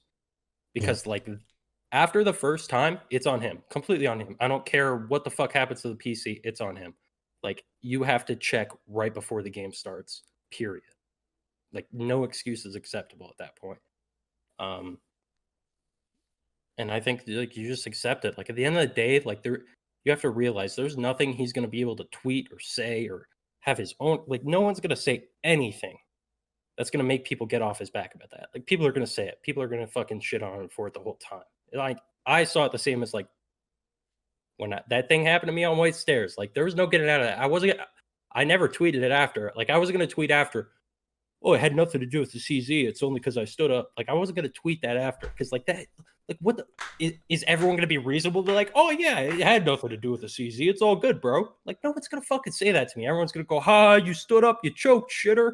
Right? Like accept it, deal with it, move on, and then fucking win invite the next year and shut all those fucking idiots up. Like, Yep.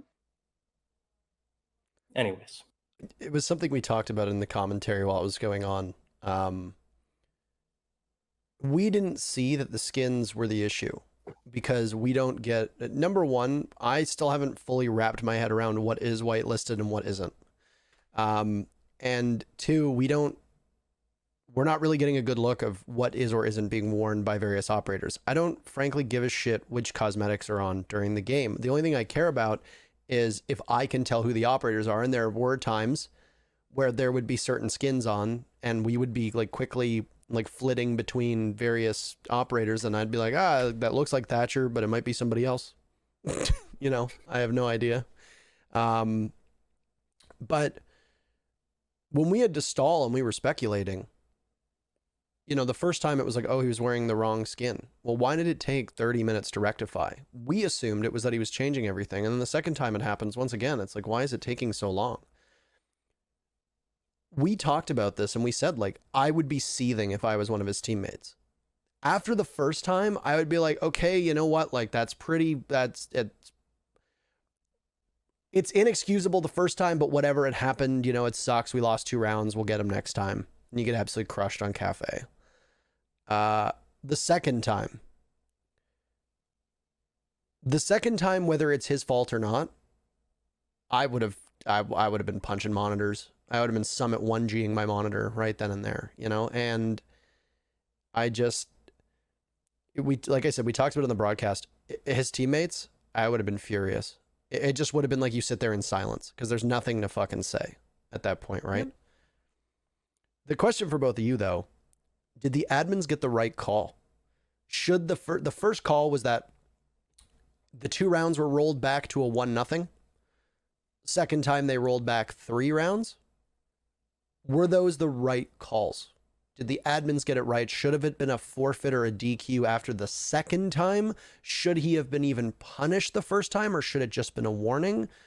What are both of you? It should have been a warning the first time. I think that, I mean, we got a warning with ours. I will say, like, I don't know if it's different because OXG called them out maybe, but we got a warning the first time, and that's how it should be because it does happen. Right? Like, if that cloud save thing happened to a team the first time and they lost rounds because of it, like, that'd be fucking stupid. It'd be so stupid. But, like, so I think it should be a warning. And then after that, though, like, by all means, like, take all the rounds you want. But yeah, I think it should have been a warning the first time. And I mean, I'm not sure on exactly what went down, so I can't really comment, because it could have been different if, like, actually messing the admins and the admins did give him a warning, but they didn't notice it until after. Like, I'm not sure how it all went down, but after the first rehost, when I saw that the score changed, like, we were kind of confused because we thought it should have just been a warning. But That's interesting what Evil Waffle just said in the chat. The coach of Disrupt said that we, Disrupt, asked for a rehost for the skins so we could fix the issue, and that OXG wouldn't be able to call us on it, but we still got punished for it while we were trying to fix things. I mean, that seemed weird to me. I don't know. I also, like, it depends on what they were saying in the admins, because I mean, you gotta argue with some admins. You do. We have like an argue with the admins. I used to do it on EG sometimes. I think Jordan even had a point. Gotcha as well. Like, you got to argue with the admins. I feel like they should have been able to argue to keep the scoreline and just get a warning. I will say he showed up with skins after that, so they would have lost rounds anyway, so it wouldn't have mattered. But yeah, I think they should have been able to argue for a warning. Maybe they didn't know the precedent set by what happened in our match, but in the rule book does say you get a warning first time. I'm pretty sure. And that's why we got a warning first. It's fair. Yeah, because for those that don't know, you got your knuckles wrapped because Fultz did the same thing in your matchup, and people were accusing you online of hypocrisy with how vocal you were about the mistakes that Nyx made, and then saying, well, where was this fire when Fultz did it, without people using their brains and realizing that you're not going to go to Twitter and blast your own fucking teammate. Also, if it happened a second time, Fultz would have heard it. He knows he would have heard it. Yeah. But it didn't happen a second time because he felt like shit and made sure that his skins weren't on again. That was it. Like I said, like, that's why I didn't say anything after the first time it happened to Nyx, because, like, it happens. That's fine. Yeah. After that, that's when I start to have a problem with it. For me, it was a matter of, like, it was the first time, but then it was also the second time and the third time and the fourth time. Yeah. But I really have to so I'll be right back. Yeah. It was pretty strange. The thing that really, the thing about the scenario that got under my skin was that if you've kept your ear to the ground involving the US division / the NA League, there was that entire firestorm involving LG and EG being removed from the division, the Soniqs and Disrupt getting spots in the division. That's not a conversation I intend to get into. I've already talked about it many, many times. And it's not something that I'm keen to revisit because it just takes so long to dive through.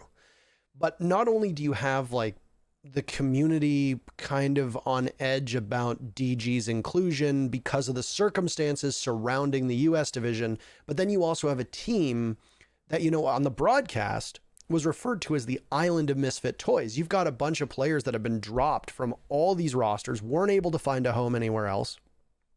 They come together, they get picked up. All of social media has already, you know, crowned them relegation favorites. They're going to finish dead last. They're not going to win a single map. They're not going to win a single game. You know, they're going to get relegated by PogChamp or by Last Dance or Beast Coast or Joe Esports or whomever. And you got to feel badly for the players on DG. I feel badly for Nyx. I feel badly for the entire team. And they come into this match, and honestly, they didn't look too bad on Cafe until the skin issue. And they looked better on, you know, they looked better on map 2 as well. But it was just like, man, you've got all this going against you. There's already so many vocal opponents of you as a team, you as a person, the whole Nyx drip / Yardy fiasco that went on. And then Nyx goes on Caliber Jacobs' podcast and, you know, tells his side of the story. And there's just all this fucking drama around Disrupt. And they come in, and of course it's Disrupt's match, and of course it's Nyx who causes these problems. Whether it's innocent or not, it was just so unfortunate that it was just another just another shitty day for Disrupt online. It's like you've already, if you're a fan of Disruptor, if you're in that org, or if you're one of the players, you've already had to deal with the awful Reddit comments. You've already had to deal with the awful Twitter comments. You've had to deal with it in your separate streams. You've had to deal with it all over Twitch. And then you make a bunch of stupid fucking mistakes, man. Like, it's so unlucky. And for me, that's what frustrated me the most, because I don't have any poor feelings about any of these teams. I want every team to do well, and I want there to be exciting storylines. As a caster, frankly, I think it's great that Disrupt is seen as the enemy, because it allows me to build storylines more organically, and I can tell, I can tell stories during matches and build off of that and set expectations around it. Whenever there's a team that's disliked, or a team that's hated, or a player that's hated, etc., it makes my job a lot easier. But as somebody who is also a spectator, and as somebody who cares about our scene, I don't like seeing a team drag through the mud. And I don't like seeing a player get absolutely torched on social media. And I don't like seeing teams just get absolutely crucified, which is what was happening. So for me, it was from a casting perspective, I'm like, this is easy. My job is now easier telling a story. But as like a community figure, I didn't like seeing people who I like and respect, and I like Nyx and I respect Nyx. I didn't like seeing that happen. So for me, that was the most frustrating part, outside of the, 50 minutes of downtime that we had as well, which stretched the match very late into the night. Yeah. I mean, I will say, and I was definitely part of it. It was definitely a bit brutal. And I wanted to give him props. I did message him after, and I also tweeted some things about him props, because I was even rooting for him after. Like, I will say, I hated what he did. I did. It really pissed me off. And like my initial tweet, Nyx. Yeah. Like my initial tweet, I'd say, like, if you had to take one thing, that was it. Like, that he shouldn't be doing that as the leader of his team. And then it said, excuse me. You have anything after that though? Like everything else, like, I mean, I think some jokes here and there were funny, whatever. And then I do think it actually made for a really entertaining match. Like, I was rooting for him. Like, when he clutched that round, it was devastating. I'm not gonna lie, it was devastating. When he clutched that round and then he had the skin on, because we were our whole team was sitting here watching it. We're like, he's getting his redemption. Like, this is it. And then it happened, and then they had to rehost, and the round didn't count. Like, that fucking sucked. That was and after all that, they still won the map. Yeah, they still won Consulate. Like, I tweet, they handled it well. Like, that would have been fucking hard to like stay in that match mentally. It would have. I was like, my internal monologue when they lost 3 rounds, Nyx clutches, and it's his redemption arc. That's a great way of putting it. He's redeemed himself. He made a stupid mistake in map 1. They fight back. Things go really well. He gets the what was it? It was a 1v4, 1v3, and he clutches it. And you're just like, oh my God. And then it's immediately undone. And not just it, but every round that you had won on defense is undone at that point. And now it's OXG's game to lose. And Oxygen just, they couldn't put it together. That's fine. Disrupt comes back and wins. But it's just, that was a hard game to cast. It was a very hard game to cast. And it's probably one of the more, it'll go down, I think, as one of the more infamous matches that we've had. And I think it'll stick around for a while. I don't think it's one of those where, it's, oh, this is crazy, and then we forget about it in a week or two. I think Skingate is going to follow Nyx around for probably ever. But it was still, it was fun to watch, and it was fun to cast. But there was one other match that was played. It was the Soniqs versus Dark Zero. And Lauren, you obviously have thoughts about the Soniqs. Mm-hmm. Going into the matchup, Sleben and Gomfy were sidelined due to visa issues. So you had Lags and J90 come in instead. And I'm going to be honest with you. I thought it was going to be a stomp for Dark Zero after I found out that, Lags and J90 were getting their first crack at Pro League. It's our professional play in the NA League. And then the Soniqs definitely played better than I anticipated. And as somebody who is there on site, I want your feedback on what you saw from SQ and why you think they did as well, beating expectations against Dark Zero. I mean, why they did well, I don't necessarily know. Because, I mean, like, with Slevin and Gomfy not being able to play, like, those are obviously pretty large shoes to fill. Like, Slevin is probably one of the best mechanically skilled players I've ever seen.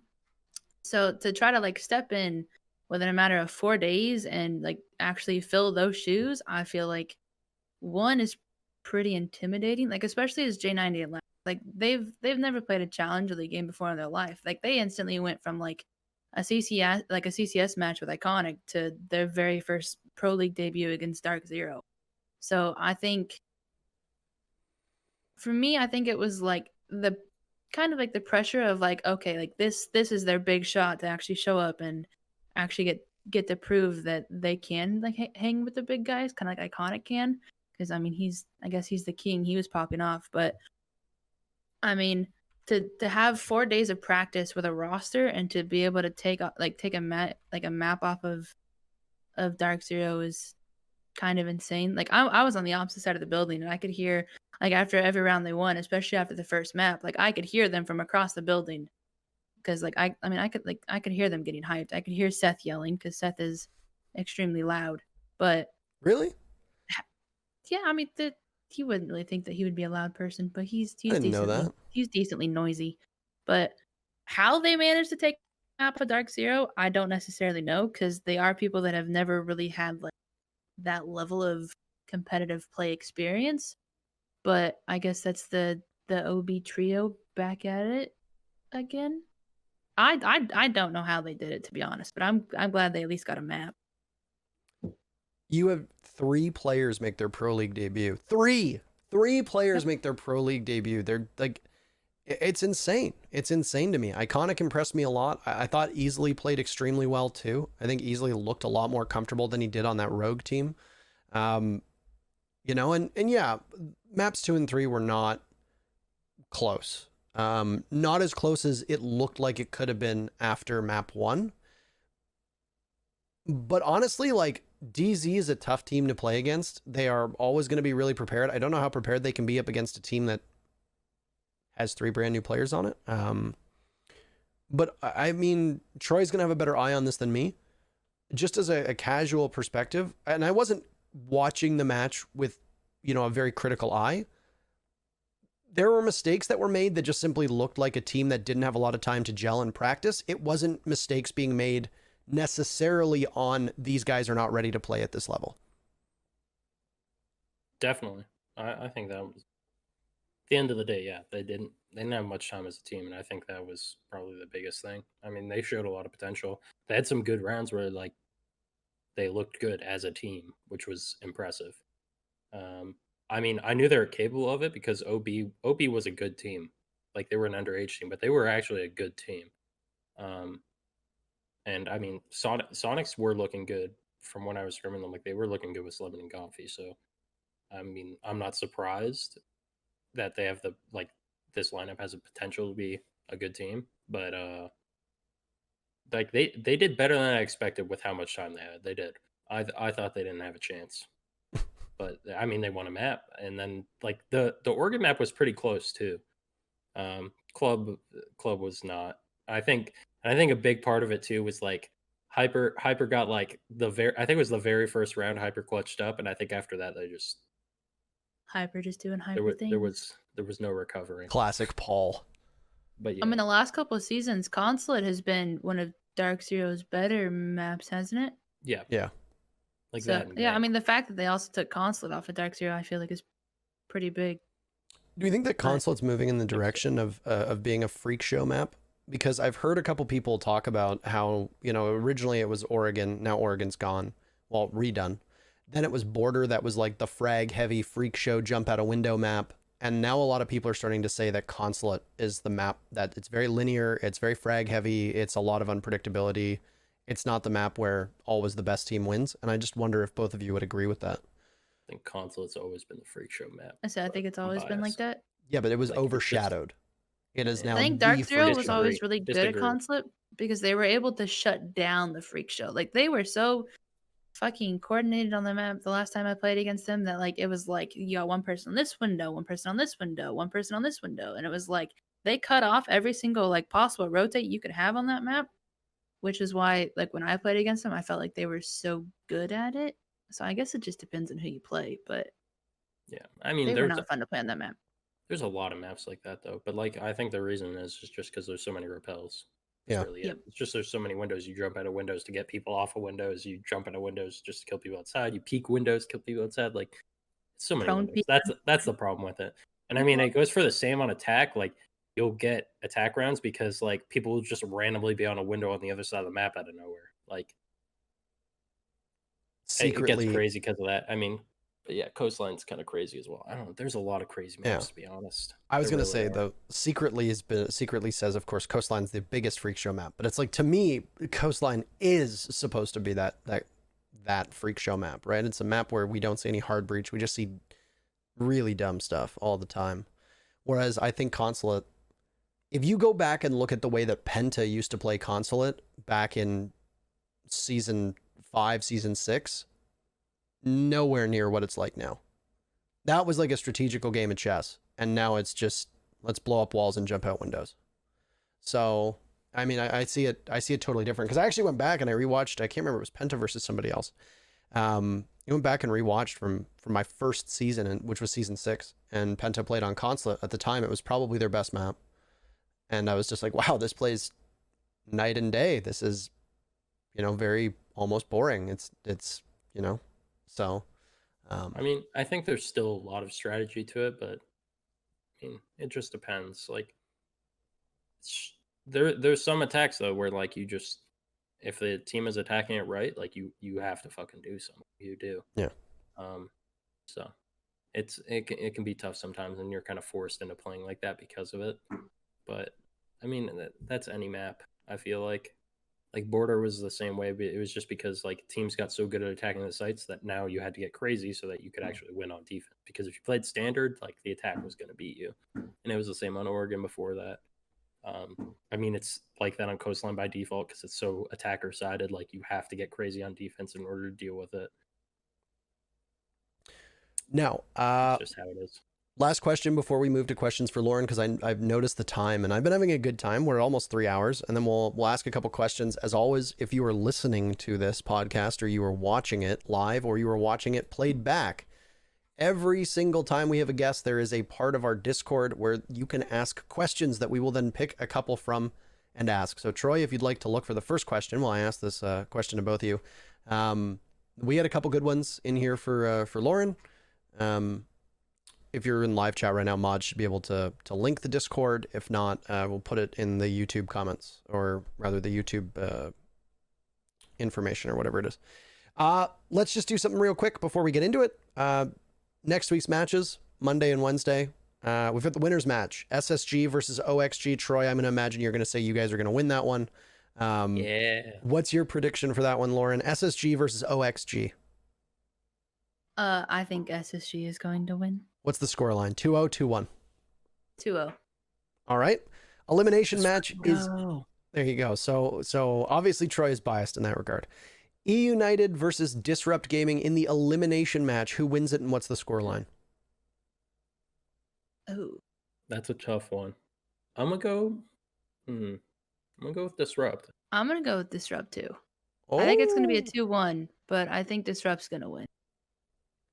Disrupt looked good. I will say though, I think United matches up against other teams better than us. I think we handle what United does better than some other teams do. So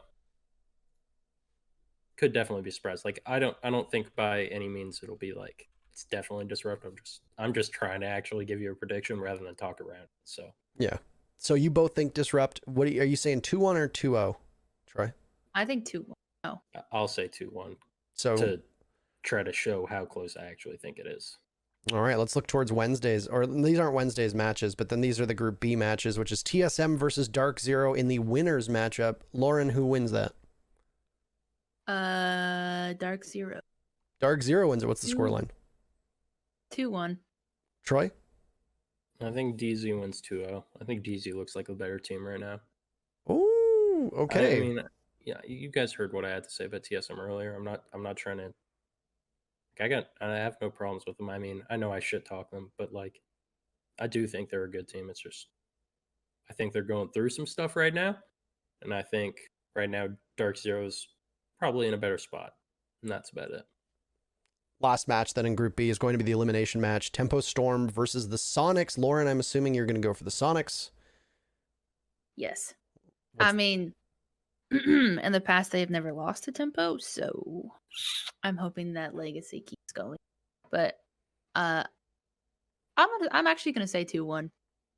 I think they'll get a map, but I don't think they'll lose. Crazy's gonna smoke Seth 2-0. Oh, I okay. just wanted to say that, but I Is mean, that your real vote? I do favor Tempo actually currently, but that's just because I think Sonics. He did say they looked a lot better. I think Tempo looks a lot better than they have, and I think Sonics. I mean, they're dealing with the change, but I wanted to say that. I just wanted to say. You know, I can hear Seth storming towards his computer to start yelling at you right now. There you go. He literally just posted in chat, Sonics with the real team smokes, Tempo, stay woke. There you go. But obviously you don't have the real team, presumably. So let's see what happens. So just to wrap up, there is a unanimous agreement. SSG will beat OXG. DG beats E United. Both of you say that. Both of you also say that Dark Zero will beat TSM. And then it's a split decision for SQ versus Tempo Storm. The only disagreement so far.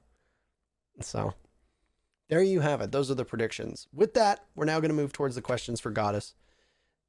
Troy, did you manage to find one? I did. All right. Begin. I'm going. All right. Well, so Ringer53 said, sorry if this sounds non-serious, but this is seriously a curious question. How are you so damn good at dad jokes? Is it due to your family or something you picked up yourself along the way? I'm actually curious because I see your stream titles and I like them. So I tell dad jokes myself with the team. They hate them. Oh, of course you do. I love them. So I think I did it like once or twice as like kind of like a little joke just to see like how people would react to it. And I think like the amount of people that I actually ended up like having come into my stream and be like, hey, like your joke maybe like chuckle for the day, or like thanks for that little laugh, was kind of like, I guess, the biggest reason why I kept doing it, because like if I can get one person to smile throughout their day with a stupid little dad joke, I think I did something right. It kind of just kept going.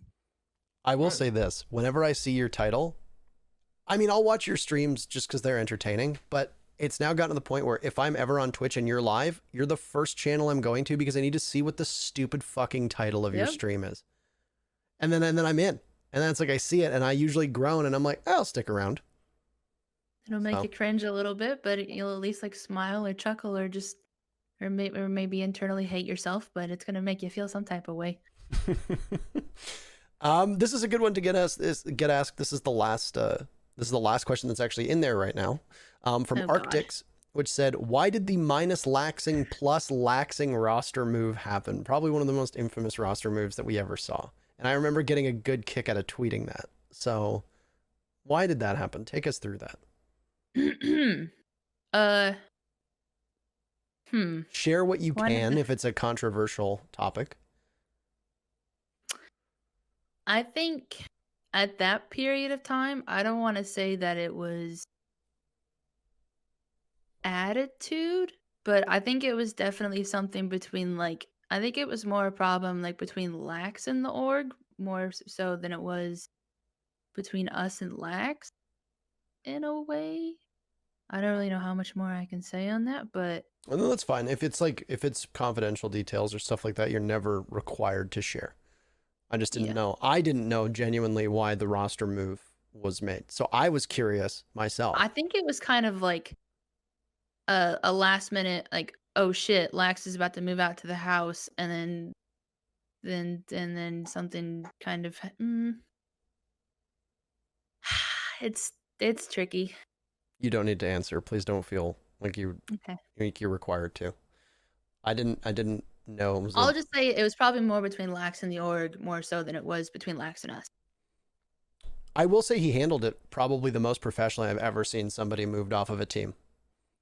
He And then moved right back onto the team. Yeah, and we were this came up in, I can't remember what podcast it was. I don't think it was you and I, Troy, but I was talking about like You mentioned it in one of ours. Yeah, so it was ours then. Like when Fozo and Abunai got moved off of E United, and it's like, oh, we'll just bring them back on. You've already poisoned the well. You know, like those players are just gonna say fuck you. Like, why would they come back on? Laxing handled it in probably like the most professional way possible, saying it's a business. I understand they wanted to go in another direction, yada yada yada. And then he got brought back on, and he thought, you know, I'm gonna do better, and he was right back to where he was. So massive kudos to him. Yeah. You have a question? Yeah, it's kind of a biased one because I want to get some Al love in here. Where is it? Where did I read it? Oh yeah, why did Beast Coast decide to pick up Retro before relegations just a few weeks or months after he returned to Siege? Because I do remember that he was. Yeah. I was telling him that he should come back to Siege. Well, Retro was 100% my decision. That was a move that I 100% I think did on my own. I think the roster at the time before we went into the relegation match, because we literally picked up Alex a couple weeks before our relegation match against CLG, which is probably not something most people would think is a smart idea, but I felt like it was a change that needed to be done because at the time the roster was me, Fox, ZZ, Evil Waffle, and it was Breezy. Schlongy. Was it Schlongy? It was Schlongy. I don't think Breezy, because we ended up removing Breezy for Evil or for Jeff. That's believe right. How that Yeah, went down. Powerful went off the roster, and then Breezy was next. Yeah. Yep. So we ended up replacing ZZ with Retro because there were some extreme attitude problems that were on the team, and there were some promises that were made that didn't get kept, and people, people are going to change, people don't ever change, blah blah blah. And then I felt like the team was actually going in like a downhill spiral because of said attitude problems. So I remember playing against Alex. I think it was Alex and MVK in a ranked game, and we were actually playing on tower. And I remember afterwards, me and Alex, like him and I started duo queuing ranked a lot, or like he would join our rank stacks because like that was like, kind of like when I was still playing with Nate and like his brother Nick and all that stuff, and we were literally just playing ranked. And Alex would get invited a couple times, and I was like, okay, this guy, I mean, he's coming back into Siege, but he's still pretty good, and he kind of like fills the role that we need. So I remember sitting aside, I think it was with Evil Waffle and Fox, and being like, hey, I know this is pretty fucking ridiculous, but like, I think we should pick up Retro in ZZ's spot. And I think it was at that point, it was kind of a unanimous vote that it do happen, because I don't think I was the only person on the team that felt like something desperately needed to change, but I think Retro was the solution. For me, Retro was an interesting one because obviously he wins with Continuum and then, gets dropped like right away, and was a little bit before my time, and then just disappeared. And he was this enigma that I didn't know anything about. And I remember he came back, and I think he was playing ranked with NVK, and I was watching NVK's stream, and I thought to myself, oh, holy shit, is that Retro? Like the Retro? I don't know anything about this guy. And the next thing you know, you guys picked him up, and I thought, all right, he's back. So Waffle said it was 1 week before relegation. So it was literally 1 week before our relegation match. Yeah. And then you picked up Laxing right after.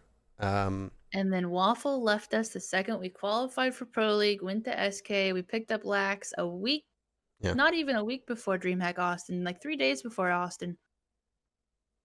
And then Waffle plays one game with SK and then gets dumpstered. I was waiting to add that one. I was like, what happened to Waffle, huh? And he just goes, uh-oh, please no. It's like he goes from, this man could have been playing on cloud 9, and he goes to SK, plays one map or one match, and then just gets fucking turfed, and that's the end of his Pro League career until he comes back. And yeah, that was it. And then now he's a coach of Disrupt. Yeah, I remember sitting there and like trying to talk Waffle out of it. hey man, like I know you're really good friends with them, but like that doesn't necessarily mean you're gonna do very good. And I was like, we need you here. And he's like, okay, I'll think about it. And the next day he was gone. Yeah. Then he was playing on Disrupt's roster, which is actually really funny because he was on Disrupt in Challenger League. And then when Disrupt was making a push for USN or whatever, they dropped him, if I remember. And now he's back with them, but as a coach. So there you go. This is a question that got really highly upvoted. So I'm going to ask it, even though it does touch on some of the things that we'd already discussed earlier. And it comes from DIGI Casanova TY. Says, what do you think can be done, and what are you doing to further the female presence within the esports community, and with with special attention to female players on pro rosters? So what are you doing? Well, kind of like we touched on earlier when the whole like CCS women's thing came out, like I single-handedly made like the all women's like hub. Like there's a Discord with I think a few hundred women in it where people, or I guess girls, can find other females they're comfortable playing with, and like they can build rosters that way. But furthering the female presence in the esports community and professional rosters, that's for me a touchy subject, because that goes back to the whole you have to put in time, you have to put in hours, and I don't think a lot of people realize like it's not just because like the females aren't good enough. I think it's a matter of I don't think females right now are comfortable with even putting that amount of time into a game that, one, they get constantly harassed, and two, they might not have the thickest skin, or three, it's a combination of everything, and putting that many hours into a game where they're just going to get belittled over and over again, like why do it? I think is the biggest problem. Very fair. A very fair question, and not an easy one to answer either. And I'm aware, and I think most people are aware when they ask that kind of question that it's not a straightforward answer. Nope. Mr. Jaroslavsky? I think that was a good answer. Yeah, I agree with what you said. Anyways, next question. Who's one of your favorite teammates to play with, and why? Favorite teammates to play with. If you multiple come to mind, you can list a couple, I guess. I have a couple that instantly pop up. Waffle was one of them because he was ridiculous. Dude, I love Jeff. Brings the good Jeff, vibes. Jeff was ridiculous. I love Jeff. He was literally just a goofball. Yeah, And he was always somebody brings that some good vibes. he made it fun. Like you could be getting absolutely fucking smoked, and he's probably gonna pipe up in his little fucking Kermit voice and say something ridiculous. But Waffle was fun. Schlongy, I felt like was one of the more enjoyable people to play with. He actually did like a weird barking noise when he was like hyping people up. He would sit there and just start like barking at you, and it would always That's ridiculous. I would love that. He would always it hyped people up. It did. No, I mean, yeah. Troy, are you gonna start barking now? If I started doing that, I might start doing that. Probably drive. Just start barking at people. Oh my god! I enjoyed playing with Fox too, though. You Fox liked playing is another with Fox? one on the list. I liked playing with Fox. I mean, Fox and I teamed together for a year and a half, I think, somewhere around there, maybe a year. Yeah. But Fox was like, he was like a little baby. Like for me, he was like the younger brother that I needed to protect. He was a little baby. But those are probably the first few that pop up right away. This is just a fast one for you. When SQ moves the players to Vegas eventually, are you going or are you staying in Pennsylvania? I believe I am staying. Got it. I don't think I'm going to be going to Vegas with them. I don't really know why I would, but I do believe I'm staying. The question comes courtesy of Renigma. Troy, do you have one? I do not think I have another. Nothing caught my eye. I've got one that's actually been upvoted from Rando Sando. Okay. And then I'll let you have the last question after this. That's actually a good one. So I'll say, in what ways should teams measure performance of support players? There seems to be such a focus on kills, deaths as a spectator perspective, perhaps changed a bit in the current utility meta. Do teams talk differently about an entry / flex player's attributes versus a support player's attributes? So I feel like within the competitive scene, I think a lot of people can kind of pick up on like who's a good support player and who's not a good support player because you kind of have an idea of like what you're looking for. I think the only thing you probably wouldn't be able to see in that aspect is like their IGL capabilities. So like a lot of the times support players, like if their team's not doing like very hot, chances are like their stats are going to be absolutely fucking shit because their job is to drone people in, hopefully get a bomb plan down, like they do the boring stuff. They sit on cams, but like if your team's getting absolutely smoked, your stats probably aren't going to look the best because a lot of the times you're probably going to be in scenarios where it's just not very winnable. Like you might take one down with you, but your stats aren't going to look the greatest. But I mean, it's kind of hard to gauge what is and isn't a good support player, especially from like an outsider's perspective, because I don't feel like a lot of people actually have a grasp on what support players do. Like people don't know how tedious it is to actually like start like when you draw in a room, like you have to check every single corner because if you miss that corner and somebody's actually sitting in that corner, your teammate dies, that's on you. That's not on the person that's going through and roam clearing. That's probably on the person droning. And people don't really get to see that aspect of the game. So I mean, that's always been like a touchy subject. People always focus more like on TSM, people always see like the Merc or the Bolo or the Achieve, the people that are getting the frags and making the entries. But I think a lot of what goes unnoticed is like the teamwork and like the IGL capabilities that came out of their people that were actually IGLing or people planting the bombs. Like I don't know if you guys saw the other day, but I think Slash died planting the bomb like 7 or 8 times in their match, and like that right there kind of shows what it's like being a support player. Like the amount of times he almost planted the bomb, but he still died and it negatively affected his stats is ridiculous. He was disabling it as well a couple times when he died too. Mm-hmm. So it's like it's on both ends, right? Like they're not able to cover him on defense or on attack. And Yep. you know, there's times where it's like he's getting swung on in ways he shouldn't be getting swung on. Like there was it was the bottom of Oregon. Was it? No, that was CL. Never mind. I was confusing Trippin with Slash. I've watched so many games this week, man. Do you have anything to add to that, by the way, Troy? Because it was a question for Lauren, obviously, but your perspective now that you went from, you know, one of the entry fraggers on CTM/EG to now playing hard support, essentially. So I will say it's very hard for like the public to judge support players. So like it's hard to say. Like I don't think there's like a stat line or like something like CGG could do so that everyone knows who is a good support player. Like you don't know. I mean, usually if you're a good support player, your fraggers are probably doing well, right?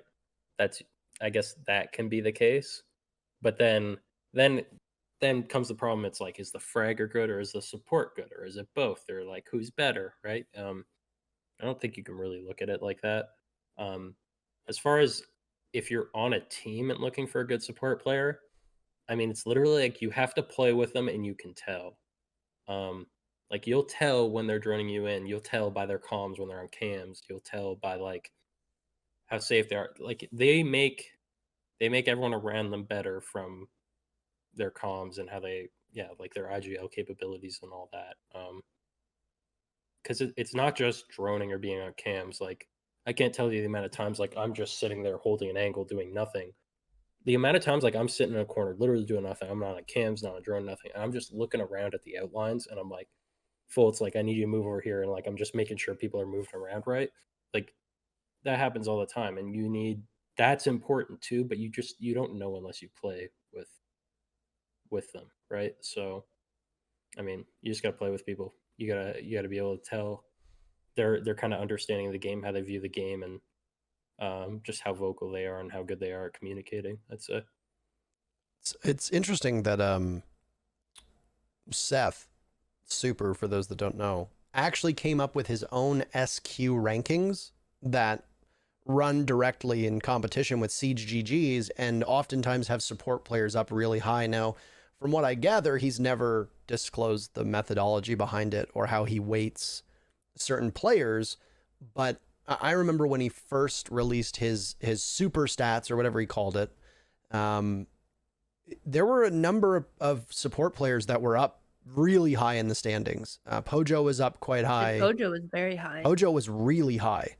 And, you know, I would be curious. I know that it's like obviously it's his thing and it's like a deeply guarded secret, but I would love for that to go public at some point because it matched up a lot, in my opinion, with the eye test that I give a lot of support players.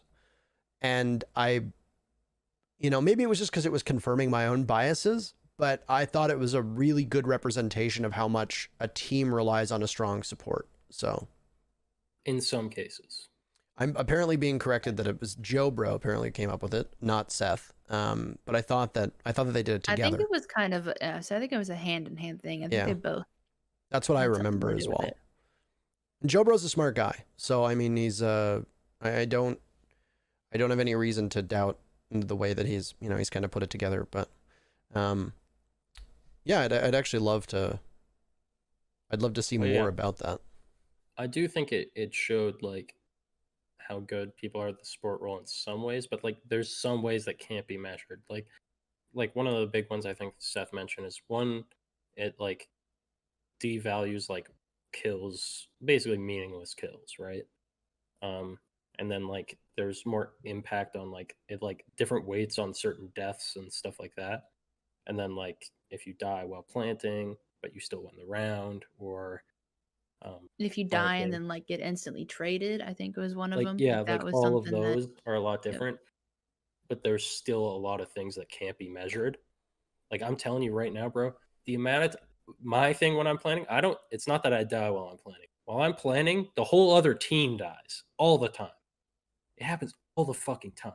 I actually get pissed because you know what? I want to be a little selfish. I want to get a few extra plants here and there, boost the plant stat.